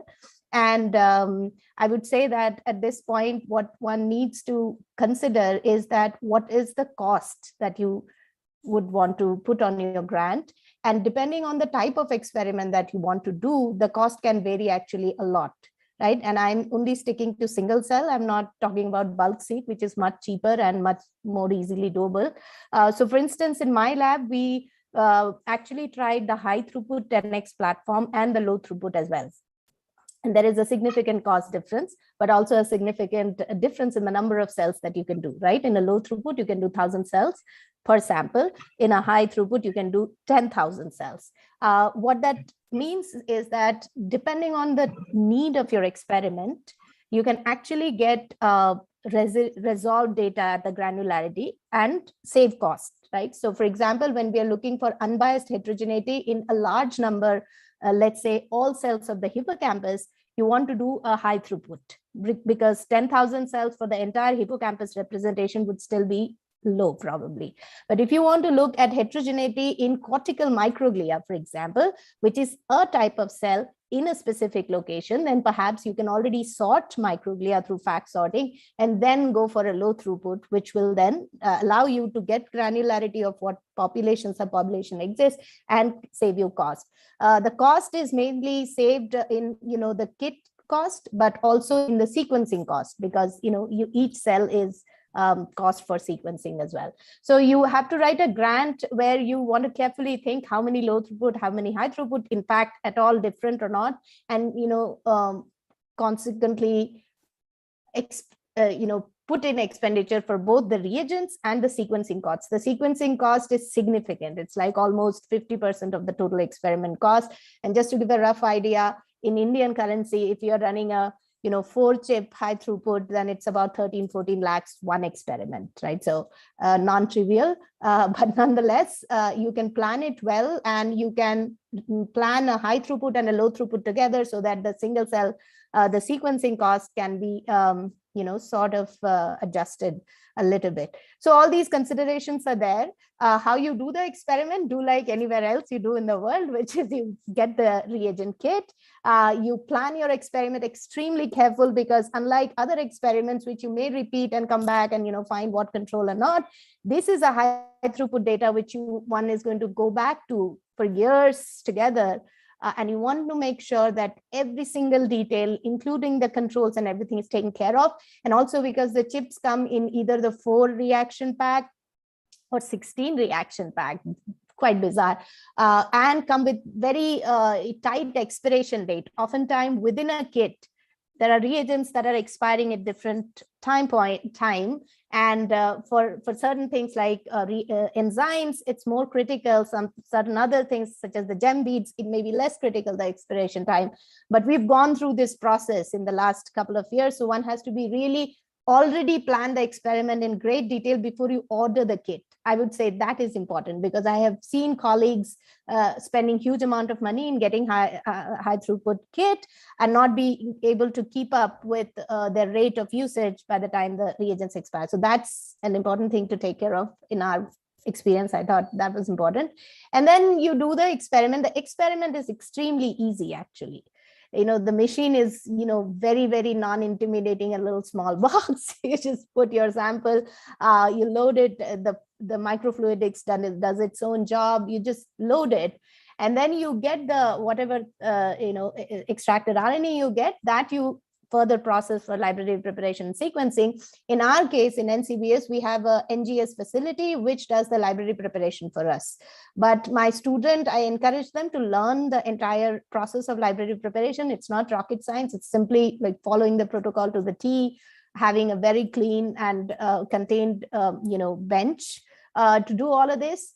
And then once that is done, which is, the day you load, the next day you can have your libraries ready, and then you send it out for sequencing. In our case, sending it out, because single cell is a lot of, like, you usually go for 2,500 million reads for an NovaSig flow. And that we still we're going to get it on campus, but right now we do not have it. So we outsource the sequencing. And then, you make sure that you outsource it to a place which has some credibility, which has some record of doing good work, and because it's significant costs again, and also most importantly your precious samples, right? So then you get the data, and from there on we do our analysis ourselves also. Now with single cell being around for some time, it's not very difficult to find. For example, there is Seurat, which is a very popularly used platform and works on R, but there are Python-based also. And, students are able to, in my experience, consult and find information and be able to do analysis. For the analysis, I definitely emphasize that you should do your own analysis rather than outsourcing it if you can, because it's very important to fail and do mistakes to know that these parameters were the ones that were showing the clusters, this or that way. And I think it's a great learning process. It is not very, very difficult, so it's doable. These are for the students, of course, that don't give up on thinking that this is very out of reach thing. It is not anymore, because there are so many labs that are doing it, and there's so much resources that can be tapped into. Thank you, Hiya, for sharing the detailed process of how it's done. Yeah, I would just, as a follow-up, I wanted to ask Dr. Modi whether, so I remember from our conversation that you had a different experience in terms of how, so you tried for sequencing, but unlike in NCBS, where there's a core that helps with the library prep, and also there's a core for where you have the 10x machine, like how is it done if in your lab or in your institute, if you have thought of like doing a single cell experiment, what has the process been for you?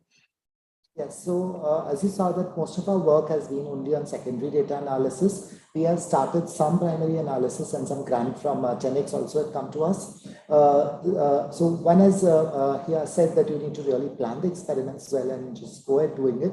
But especially in biological systems, you need to ensure that your kit timings or your animals are ready, because suppose you are doing time matings like what we have done, that often, your animals don't get ready, your kits are ready to expire, so get that into places. I think one of the things that we had planned was we would not have the entire system in-house, but rather try to outsource it, and we had real difficulties because the company that we outsourced it really messed it up.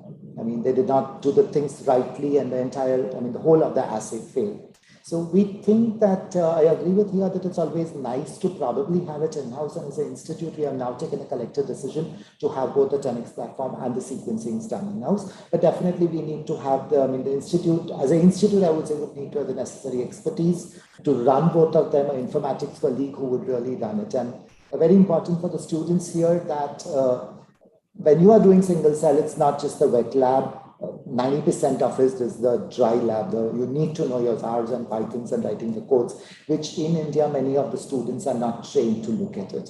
So that's very crucial. That these are three things I would say is that to begin with, maybe there are companies now starting to offer single cells. And I mean, one experience I had not very good. I don't know if there are others who have tried it out, but you'll have to take matters in your hands to begin with that on day one.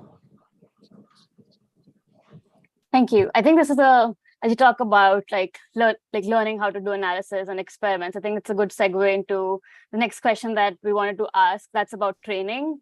So we're wondering how are students trained to do experiments, single cell experiments, which is like doing the sample prep and making sure that the cells are high quality and give high quality RNA, and then also how are they trained in doing the analysis. So I think for the training and experiments, Dr. Hussain, since you have worked with so many people who have been interested in doing these experiments, how has your experience been in terms of how are they trained? And yeah. Yeah, Dr. Galande, thanks. Yeah, especially training part, even we have a partner like Premas, they have a trained application scientist. And also 10x also now we hired application scientist in India. So unfortunately, this pandemic made some gap. Even our persons also, it's new technology. They also didn't get a good hands-on experience because of all pandemic-related travel issues. So, however, we have good remote support from US and Singapore. So we are ensuring that whoever purchase our kits and our solutions, so they get a very good support. And I just want to highlight 2-3 things like Dr. Hiya and Dr. Modi raised. So especially right now 10x has different types of kits. Like if you want to do only 100 to 1000 cells just to test the pilot, we have a low throughput kit. And if you want to go for rare cell type, then we have a high throughput kit like up to 20,000 cells. Even a medium throughput 10,000 cells, so that you can plan your experiment with minimum budget. And also, as Dr. Modi mentioned, different time points, right? Sample collection. So we have a RNA fixation kit so that you can just fix your cells with 4% formaldehyde and keep it at -20 till you collect your next sample. Like that, once you have 4 to 5 samples, then you can use our kit, buy our kit and complete at least 4 samples in a go, so that you can minimize, the expiry issues and also the cost. So right now, like all these solutions, especially these solutions came just 6 to 8 months. So it's a actually good time to, explore single cell technology. So that's what I can say. And coming to training part, yes, there is a gap last 2 years. Now we are filling, we have a dedicated application scientist in India, so that even some people wants to do single cell, if they don't have a setup like a single cell instrument, 10x instrument, still we are we have demo instruments in our pocket, so that we can bring those instruments to their labs, so that they can immediately, complete the experiment till at least cDNA synthesis, so that they can store or they can ship it to any service provider. So, yeah. So in the cases where the institutes do not have a machine in-house or a core in-house, so when you send the machine, do you also train the people to do the experiment, or are they expected to know how to do everything and then you just help them run the sample in the machine? Yeah, we not only send the instrument, now we send even our person who can help them, even not only doing partitioning the instrument part, even design of the project and how to count the cells, check the viability. So this actually important things, because if you don't see more than 90% viability, then you won't get good data. So we will ensure that even the upstream part also, like sample prep part, so that we are ensuring that, and we are supporting a couple of scientists now. And we have seen good, interest in India now, single cell omics. And unfortunately, the funding and the cost too are inhibiting factors for all our scientists. So if you can able to get good funding from government, I hope if Indian government takes some initiative, because if I see Western and even China, Europe, they publish left and right, single cell publications. But unfortunately, from India, we don't see much publications. Thank you. And yeah, I think I would also, on the same lines, Dr. Galande, how has your experience been, like in an institute itself? You've worked with IISER Pune and also with Shiv Nadar University. How is the training process?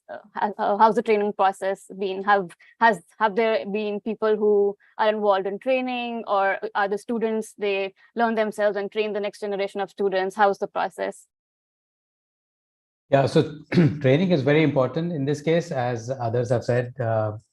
Hia brought it out very nicely, because there are so much cost involved. It is very imperative that you have to make sure that the experiment succeeds rather than chances of failure. So one of the ways by which we do it is, of course, everything is done in-house. In IISER Pune, we have all the facilities that we built in over the years. And the first experiment that I ask every student who is wanting to do this kind of experiment is to do some QC. And the best way of doing, for example, RNA prep, I talk to students and encourage them to submit samples or run bioanalyzer, which is the gold standard for doing the QC for RNA and the libraries too. And only those students who consistently hit the RIN score of 9.5 would be encouraged to take up the job further, because if you have poor quality of RNA, there's no point proceeding further. And of course, if somebody can consistently extract RNA with a very good RIN score, which means they already have their hands very well set in the entire pipeline, they can do the additions and all the steps properly. So that is a good part of the training. And then once you can consistently prepare the libraries using this high quality RNA prep, then only they can succeed in getting good data out of that. So first and foremost, before even the libraries go out for sequencing, we make sure that the quality control of the libraries, which is done in-house, is to the highest possible standards. So even the purification, suppose you get doublets after checking the library in the bioanalyzer, instead of getting one major peak, which is centered around 300 base pair, which is how it should be. So if you have satellite peaks, then you have to purify the library. So there are multiple things that one is to do in order to make sure that your sequencing reactions actually yield the data that you would like to see. So all of these steps are very critical in the training process. So it's very important for me and other senior students or postdoctoral fellows in the lab to actually be actively engaged in this process, make sure that the QC process is done to the best possible level. And only then you can see good data, because otherwise your cells could be good, but your RNA reads will not be good. And also the throughput depends a lot on the QC parameters of the libraries, which emanate from the good RNA preparation. So it all starts from the basic step of extraction of good quality RNA, making very good quality libraries in sufficient quantity. If you're pooling them also, you have to follow the proper norms of pooling them in proper ratios, making sure that the pool is properly done. And only then you will be able to get maximum output of the data when you send it for sequencing outside or even in-house. So at IISER Pune, we have established the entire pipeline now, and then it is working pretty well. And this facility, because the equipment costs a lot, the 10x Genomics platform, as well as the sequencer, it is also available to users outside for paying a charge per run, so that they can bring in their own consumables, but use the equipment for a very reasonable charge. And we are planning to do something very similar at Yuvanadi University now. Thank you. So I have one follow-up on this, but before that, we want to engage the audience with a question that we have regarding the challenges for performing single-cell omics in their own research. Manali, can you share the poll? So I request the attendees to select one of the options from the poll. And while they are doing that, I'll just continuing on the training topic, I also want to get an idea of for the audience, like how's the training for bioinformatics and analysis. And yeah, I will direct that question to Dr. Raghav. You mentioned that you've done analysis in your lab, and how's the training been for that? Yeah, Kalki, that's a very important part, because doing experiment and then about it better, what you want to look into. And especially in single cell experiments, you really want to look into the details, which cells are coming, which deep analysis you want to do. So that's why I think it's important that if somebody is in-house, for sure, or if you collaborate with somebody where you can discuss science integrate.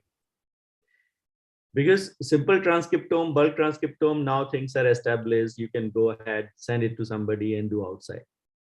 So in our group, we have basically we keep in loop. So I have a bioinformatician. So they were trained with chip sequencing, bulk RNA sequencing and all. So they know a coding and everything.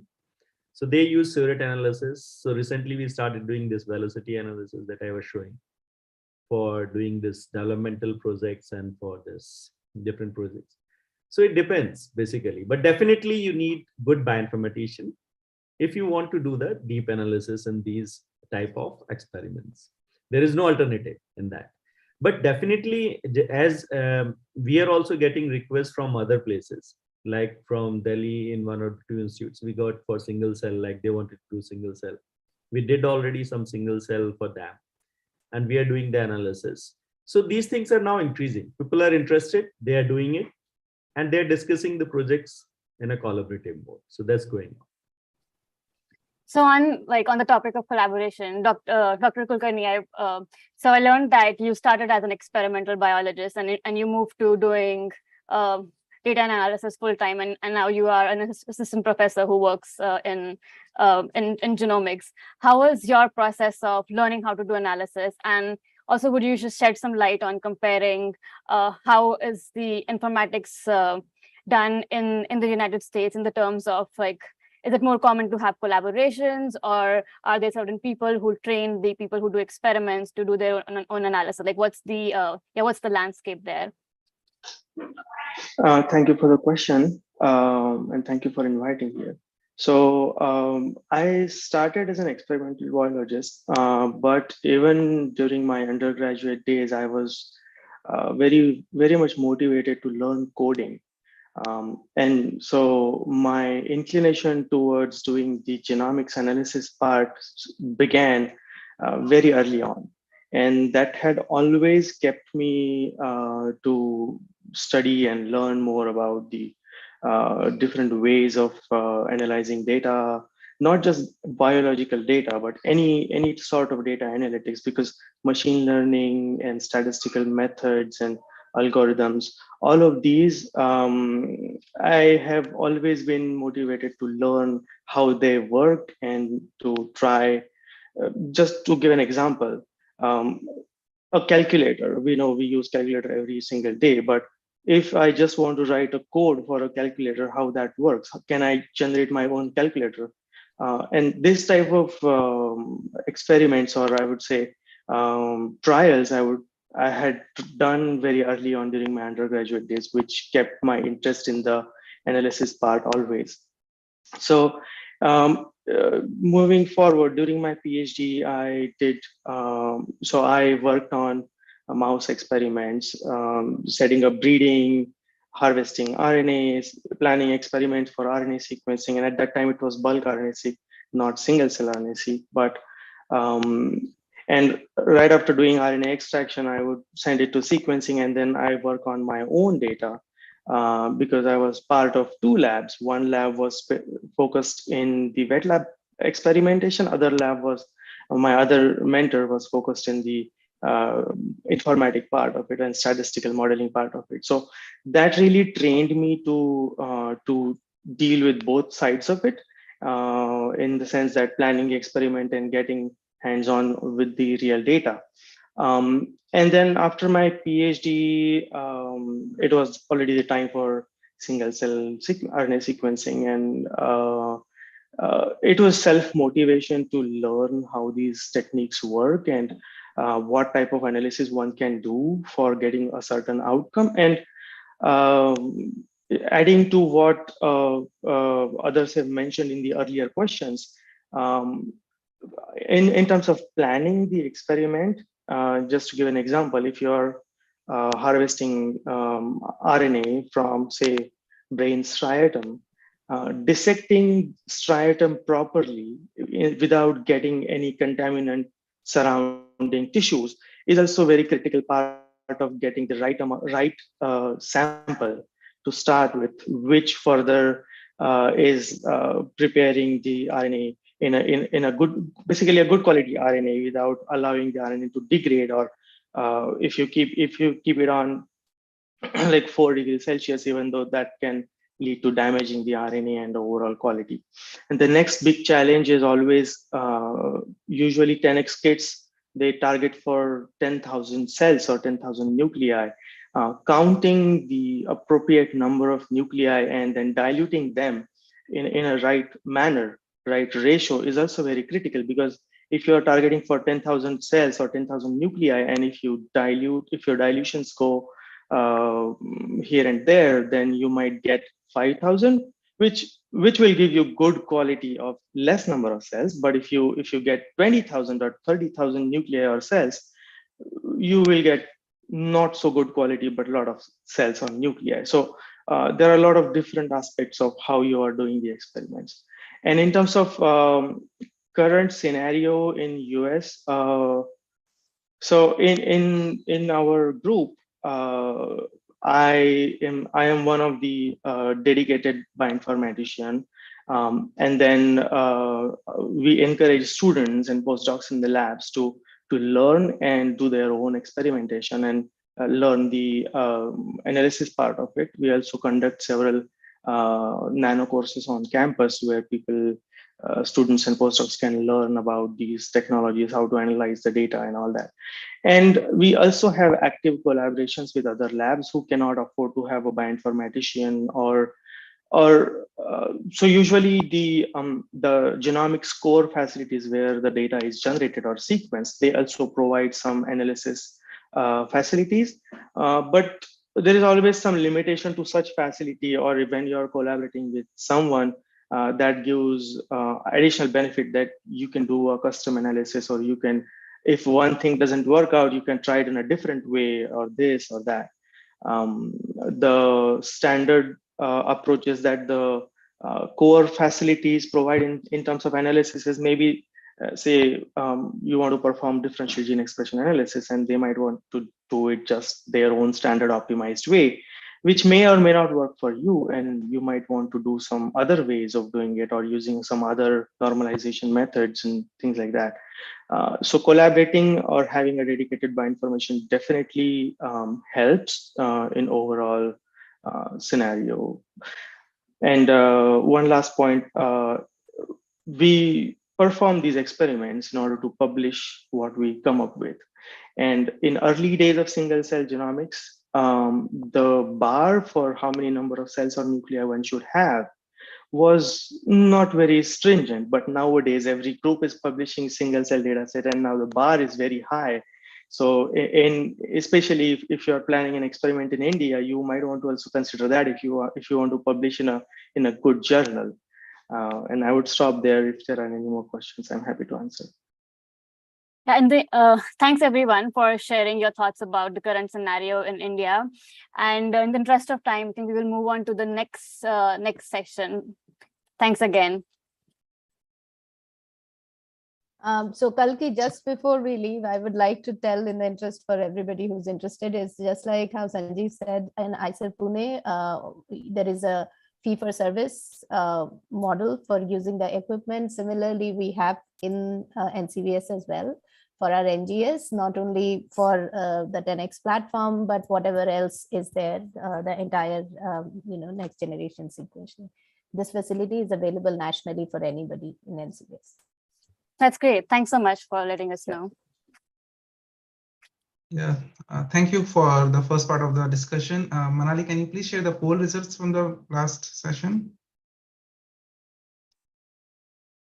Okay, so if we see the poll, the challenges what we are facing, we have most of the people are saying all the three aspects, 42% of them, they are talking about the funding issues, the access to resources, which could be either reagents or equipment, experimental expertise of conducting those experiments, and then the second one is the data analysis, which is definitely like the person who is doing mostly wet lab work. It's kind of a big hurdle for them how to do data analysis themselves. And it's like good in Sanjeev's lab and Dr. Raghav's lab that you have students doing it yourselves, and Dr. Ghosh also mentioned that you train your students and then they do it themselves. But again, for a person who just joined and then who is just doing wet lab work, it could be a little difficult for them. So it's nice what we covered in the last session, and now we will talk about these challenges. And I would like to ask Dr. Raghav and Dr. Galande, maybe start with Dr. Raghav. What do you think? What could be the major challenge among these four, and then how do you deal with them? Like for example, funding. Definitely, you write grants and other things, but for experimental things, how to train them. Dr. Galande definitely pointed out a very good point that they first check how the students are performing and then what's their quality control, which is a major parameter. But other than that, you have other things which you do to address these challenges. I agree, basically, because Sanjeev already said all those things. But the major challenge, definitely grant is definitely a challenge, because for these technologies, even if you plan, in Indian scenario currently, still you don't get those big grants that you can so flexibly do these single cell experiments and all those things. Definitely you can plan and do very targeted experiment, but you can't go just like bulk RNA-seq or any other experiment. You need to really plan well. So fund is definitely a major limitation. Expertise, I would say, that comes with training for sure. Because if people are doing regularly the genomics experiments, these are molecular biology experiments, similar as other experiments. You just need to take care of the quality controls. As we do for RNA sequencing, all those like before quality control, after library preparation quality control, and then only you go for sequencing. Same here, you have different quality control steps. You have to look into it, like viability of cells. If you clearly know that viability is more than 90%, then only you will go for that. You can't go before that, even if it's primary cells, sorted cells, or whatever. That's must. So those things are very important to know before proceeding for any such experiment. So these expertise comes with experience, and you are not going to give it to the new PhD student that is coming. Definitely, it will be like after 2 or 3 years or 4 years, they build this and then they pass it to the next student slowly. And that makes a loop that regularly continues in your lab. And same for the bioinformatics. So it takes time to build these, but definitely fund is the main limitation currently, I would say. Expertise is coming slowly. People are building. We are giving like a training for library preparation for single cell to other students, to other labs, and they're most welcome to come and learn those things and even do the experiment. Dr. Galande, do you have something else? Yeah, if I may add, analysis is very important, as everybody has said, and we make sure that everybody who's doing the wet lab experiments towards any kind of sequencing, NGS, also learns the analysis himself or herself. So one way to do that is there are a large number of tutorials that are available online, which you can actually ask the students to sort of solve. And that is a good primer. So first question that I ask every new student is, can you handle command prompt? And that is where you realize whether somebody is really ready or not. And then even if they don't know, I mean, most of us are used to using simple softwares like Office or anything else and don't want to deal with any other operating system. So you have to get them initiated into handling other operating systems where you can actually write your own scripts. And R also is a very good package where, because statistics is very important, right? For not just NGS, but any other type of data analysis. So introduction to R also parallelly can help them to start their own analysis, looking into writing scripts and commands. So these two things go on parallelly. So R and doing some tutorials, and then slowly they get initiated into command prompt, doing some coding, and then the next level of tutorials is I ask younger students to analyze senior students' data, which is either published or close to publication, and see if they can get similar results. That's also another way by which they can build a confidence that, okay, I can deal with this data, and then also try to correlate published data sets, somebody else's ChIP-seq data, correlate with your transcriptome data. So this way, slowly you can increase the level of complexity of analysis, which again gives confidence to the students that he or she can handle these large data sets, and their results are reproducible, their results are testable, and they're also getting consistent output. Once they generate this confidence, then I guess they are ready to handle all kinds of complex analysis. Okay, yeah, thank you, both of you. I have one more question regarding this. Like, as you all mentioned, Dr. Sunil, Dr. Galande, and Dr. Ghosh, you have your own instrument in your institute, and then you can do your own library preparation. But during the discussion, we had met with several other faculties, and then few of them, they mentioned that in some cases, there are some companies who provide this as a service. You give them either single cells or nuclei or your tissue itself, and they are going to do it for you. So any of you, did you try this before, like when you started very early, and then how that part works? Like who has done that?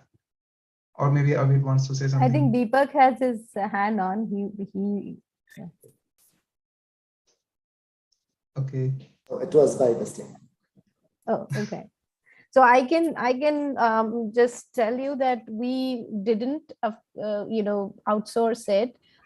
So wouldn't be able to comment on that. I know of my colleague in a nearby institute who outsourced the analysis part and had to wait infinite, like indefinite, I would say, amount of time. And in fact, I would get impatient and I would say, let's just do the analysis, send it to me, I'll do it. So what I'm trying to say is that analysis is something that even if the outsourced company does wrong or does not do or delay, there is a way out. But if you lose your samples to somebody, which also have heard from colleagues that they send it and then they're at the mercy of the, this company to collect enough sample to then run, that also has led to delays. But however, these are all secondhand information from my first-hand source colleagues I hear about.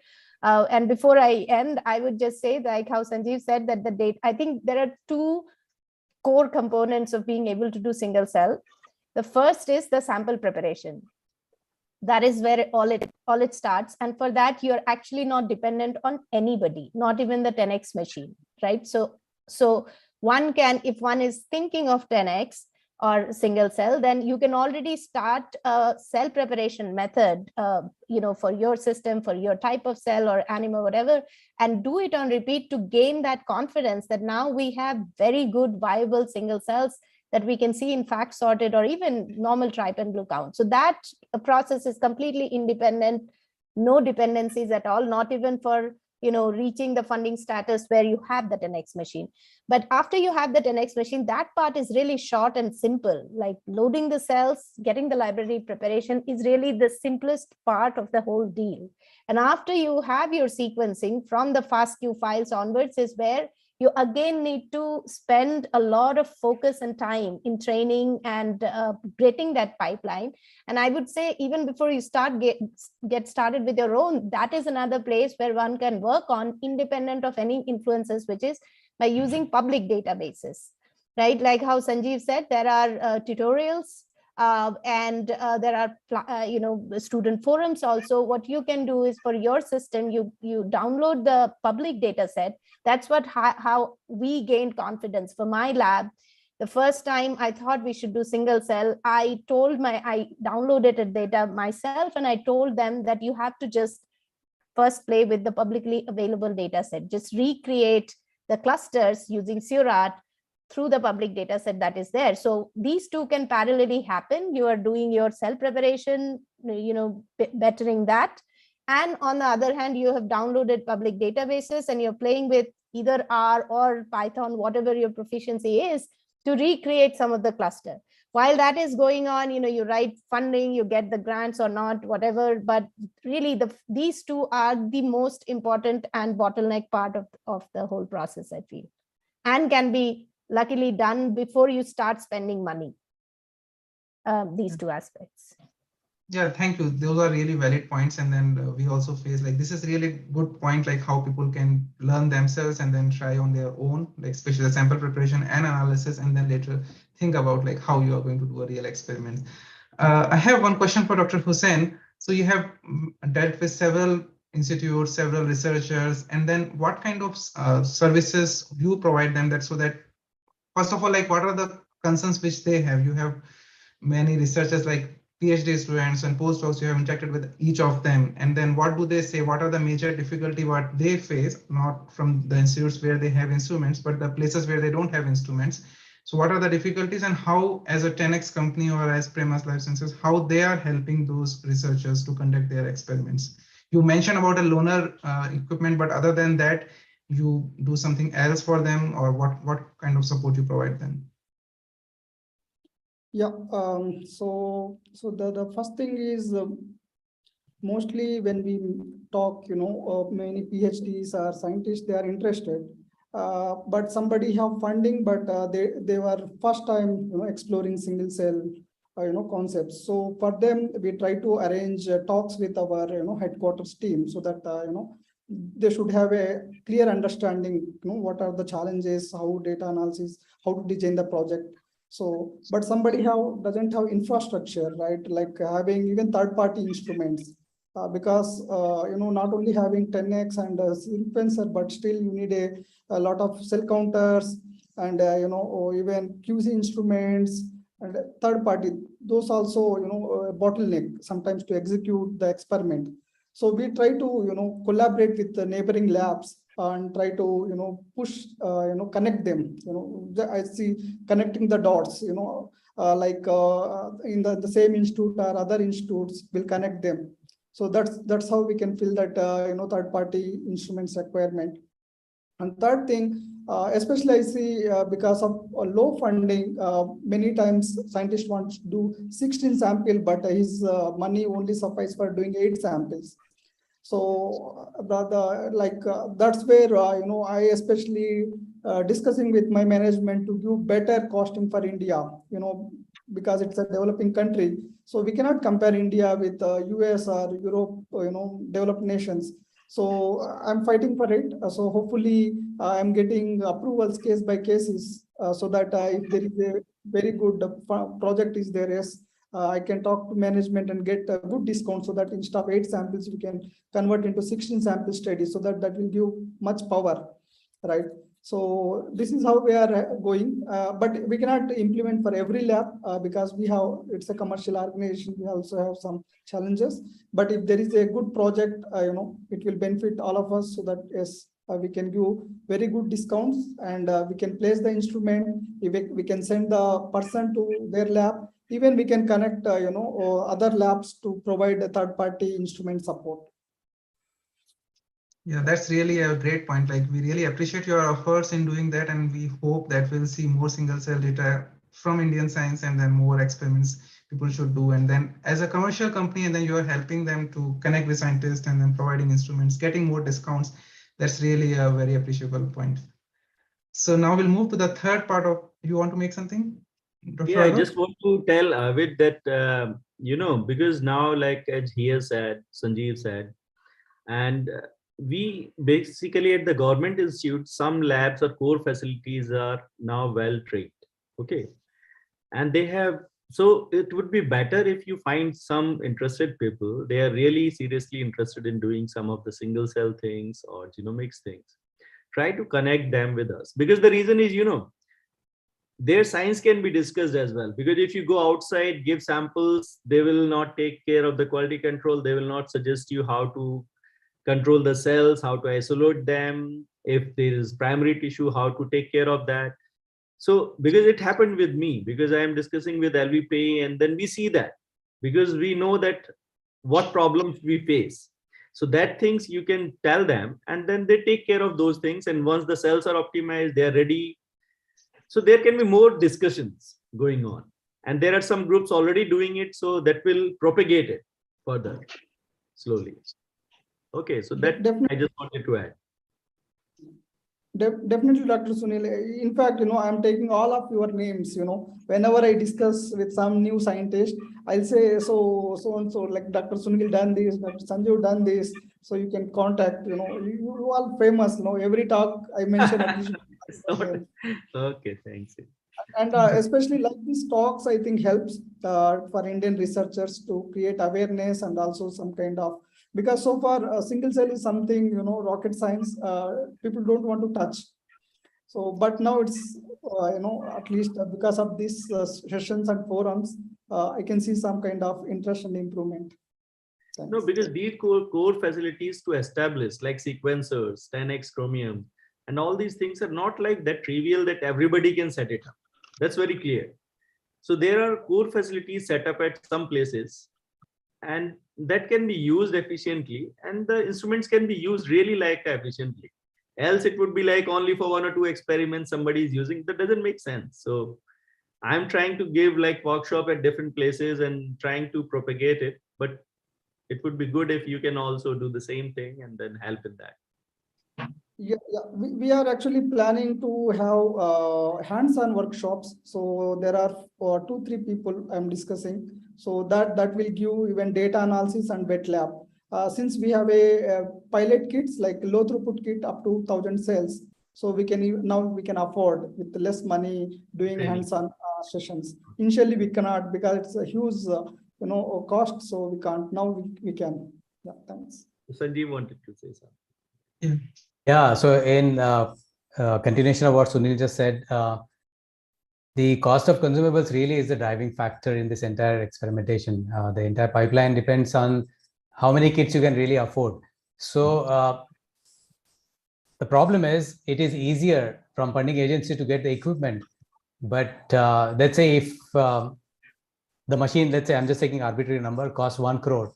So if I say that I will use machine in the neighboring institute and I want 1 crore for consumables, there's no way I can get it.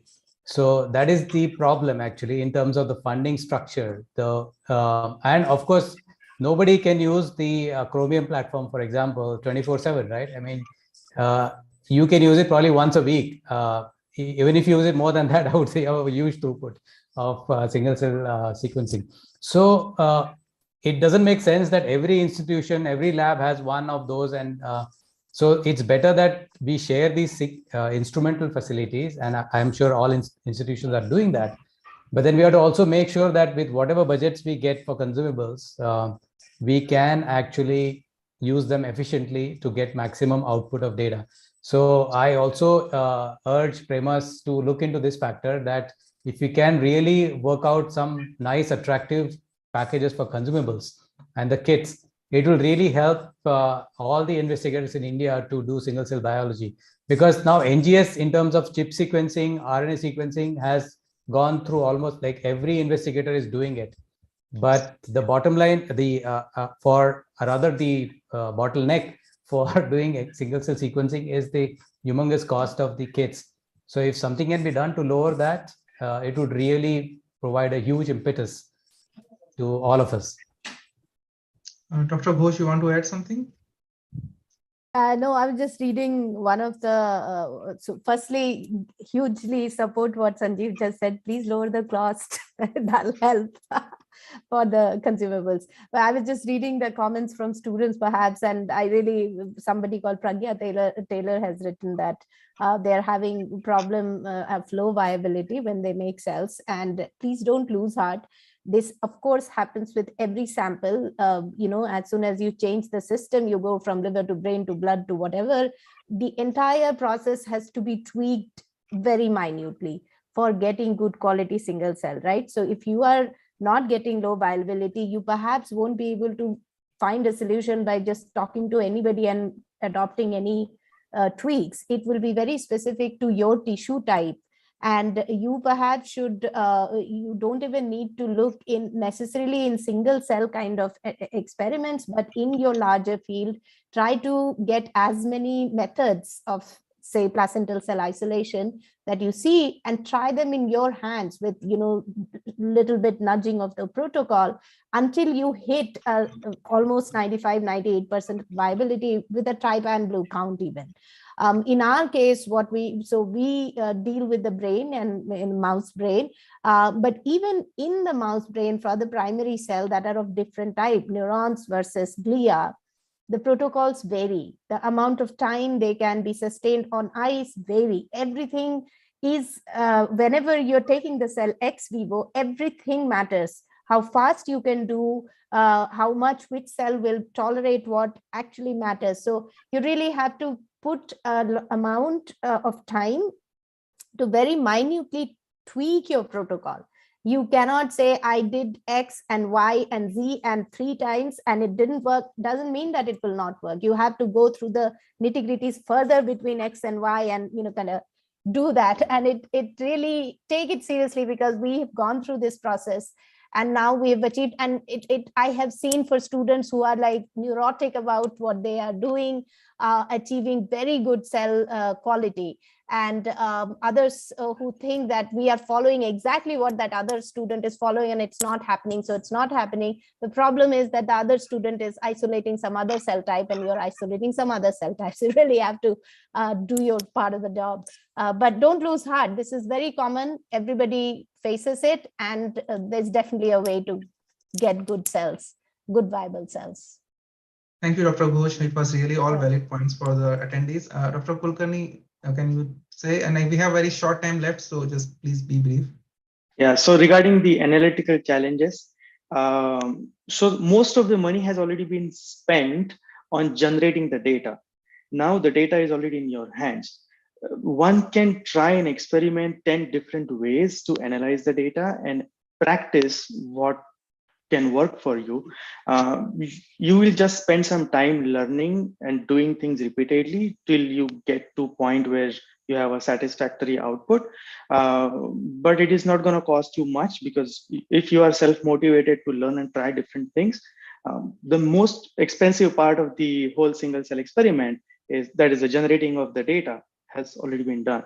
Just try out different ways of analyzing the data and try to get most out of it. There are lots of tutorials, YouTube videos, and material available. You just need to be very well motivated to dive into the analysis. Yeah, thank you for bringing that out. So I think all we have discussed all the challenges. Just one thing for all the participants, as Dr. Sanjeev, Dr. Avid, and Dr. Raghav, everyone has mentioned that you are free to contact any of these faculties. If you are doing any single cell experiments, these institutes are going to help you out. The support system is available. just contact to them and then talk about your project, your research, and then I believe all of them would be able to help you. So now we'll come to the last part of this panel discussion. Kalki, would you like to? Yeah, sure. So I think this was a great discussion, and we've already heard a lot about what could be the possible solutions in terms of, say, cost cutting or, say, organizing workshops, etc. So I think I want to close this webinar by asking everyone, like, what's like to share like one advice about if for people, especially people who want to move back to India from abroad and are planning to do single cell omics experiments. What is the one advice you would want to give to them? So I would like to start this with Dr. Modi. Yes, so the single cell RNA-seq community in India is growing. As you can see, we have a bunch of us who have started doing it, and it's just successful, so it's very much possible. I'm sure the funding agencies also are looking at it. Premas, as Ali mentioned, has there, so it's nucleating, and I think if you come in, it's going to be there. It's going to work out, and the live examples are here. It's going to work. So don't get hesitate. Just come back and start. Thank you, Dr. Sanjeev Galande. Yeah, so my brief message would be to plan well, because as everybody said, it requires larger amount of funding. So initially, you may not be able to, as soon as you return, you may not be able to start these experiments. But then what has emerged out of today's discussion, everybody has said this theme has emerged nicely, that now there is a network amongst some of the institutions and the investigators who have done this work already, published, and also have trained a bunch of students. So it's good to get connected with all of us so that you can get a kickstart. Because most of us struggled initially because there was no network. Individually, many of us tried things and struggled, failed. And now we are at a stage where things are working effectively. So it's good to be part of this network. So you plan well, get the funding, and then of course, the network is going to help you. So you're most welcome to start this. Thank you. Dr. Raghav? I would say just one sentence. This is doable. Plan well, it will work. And connect with people. That's possible. Dr. Hiyagosh, do you want to add something? Nothing very new, but again, very doable. I think the thing, if I was an investigator coming back, I knew how to handle the data in terms of analysis. Then really what I need to know is where to do the sequencing. A bunch of us who outsource know which are the good places, get in touch, know those companies, and how to get the cells into the flow cell, right? The box, basically, the 10x machine. So you also can know where exactly they are located, depending on which city you're returning. If you have a destination for the loading your flow cells and getting the sequencing done, the rest is actually not any different from anywhere else in the world, I feel. So it's not really so different to be doing a single cell in India, provided you have these, you know exactly what things you need to know and who to go to find these out. I wouldn't say it's so different to do it in India then. Thank you. Dr. Hussain, do you have anything to add from the industry perspective? Yeah, I can say, now we have almost 17 to 18 install base boxes, lying across India. So it's easy to reach now, and you don't need to buy instrument anymore. You can access, and if you need a support from reagents, yes, we are there. We'll help, initial experiments, at least to generate pilot data, so that data you can, submit for funding agency to get better funding. So the pilot experiments with now low throughput kit and CellPlex and fixed RNA kits, you can customize your experiment and get more out of it. So better you connect, discuss with people, and then you plan it. Yeah. Thank you. Before I close the webinar, I just want to give an opportunity if anyone wants to add anything or share anything. Yeah, here, and you said that sequencing also nowadays, because a lot of Novasec sequencers are there with the government institutes. So basically sequencing, if you know the library preparation initial step, sequencing you can send anywhere. Better you send at a place which is more reliable. You can discuss. You can see the quality also. And instead of sending outside to any, like I would say, because I have experience, I face a lot of problem, because ethics is a problem with some companies. They play with it, they play with the data, and then you will not know what happened if you don't know the analysis really well. So better, as he has said, it's very important to find out the reliable part for sequencing. And so yeah, very important point, Sunil. What I think is that for example, for us, we are waiting for a NovaSeq machine to arrive, and meanwhile we are doing sequencing through a company. What I realize is one thing that I do not compromise is I try to use the entire cell for my samples. So I plan so that the entire 2,500 million reads is all my lab samples. So whatever is gone in that flow cell, I know of, right? So these are some things that you can already discuss to find out what you should watch out for, so that even if you are having to outsource it to what are the measures you can take to make sure that no other contamination comes or nothing else happens. And one of the reasons why I want the whole flow cell to myself is to limit the time, because if I'm giving all the samples and all their reads are covered with my samples, then I'm going to delay my sequencing. Yes. Right. So there are benefits, there are safety things that comes. So that is exactly what I meant, is that you really need to find out these bottlenecks. Where is it that you can get, stuck, and find the solutions. They are definitely there because we are doing it here. Find the solutions and then go for it. So then it's not much different from elsewhere. Yeah. Thank you. Thanks, everyone. One more point I wanted to add is, don't hesitate to ask for help, no matter it is sample preparation, data analysis, or whatever it is.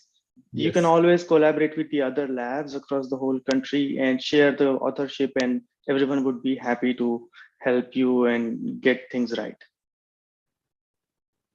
That's a very great point. Thank you, Dr. Kulkarni. So thanks everyone for participating, for sharing your opinions and views, and for getting this discussion started. I hope this is not the final discussion, and we all stay connected and keep talking about the challenges and also sharing our research with each other. Yeah, and then I guess we would like to end the webinar. Thanks everybody. Yeah. So I would like to thank all the speakers and panelists for sharing their work and their thoughts on this advanced research tool. I would also like to thank all the participants for this webinar. We will send a feedback form to all attendees, and please provide your honest opinion about this webinar. And we would also like to thank all the volunteers of Sci-ROI who have helped us in organizing this webinar.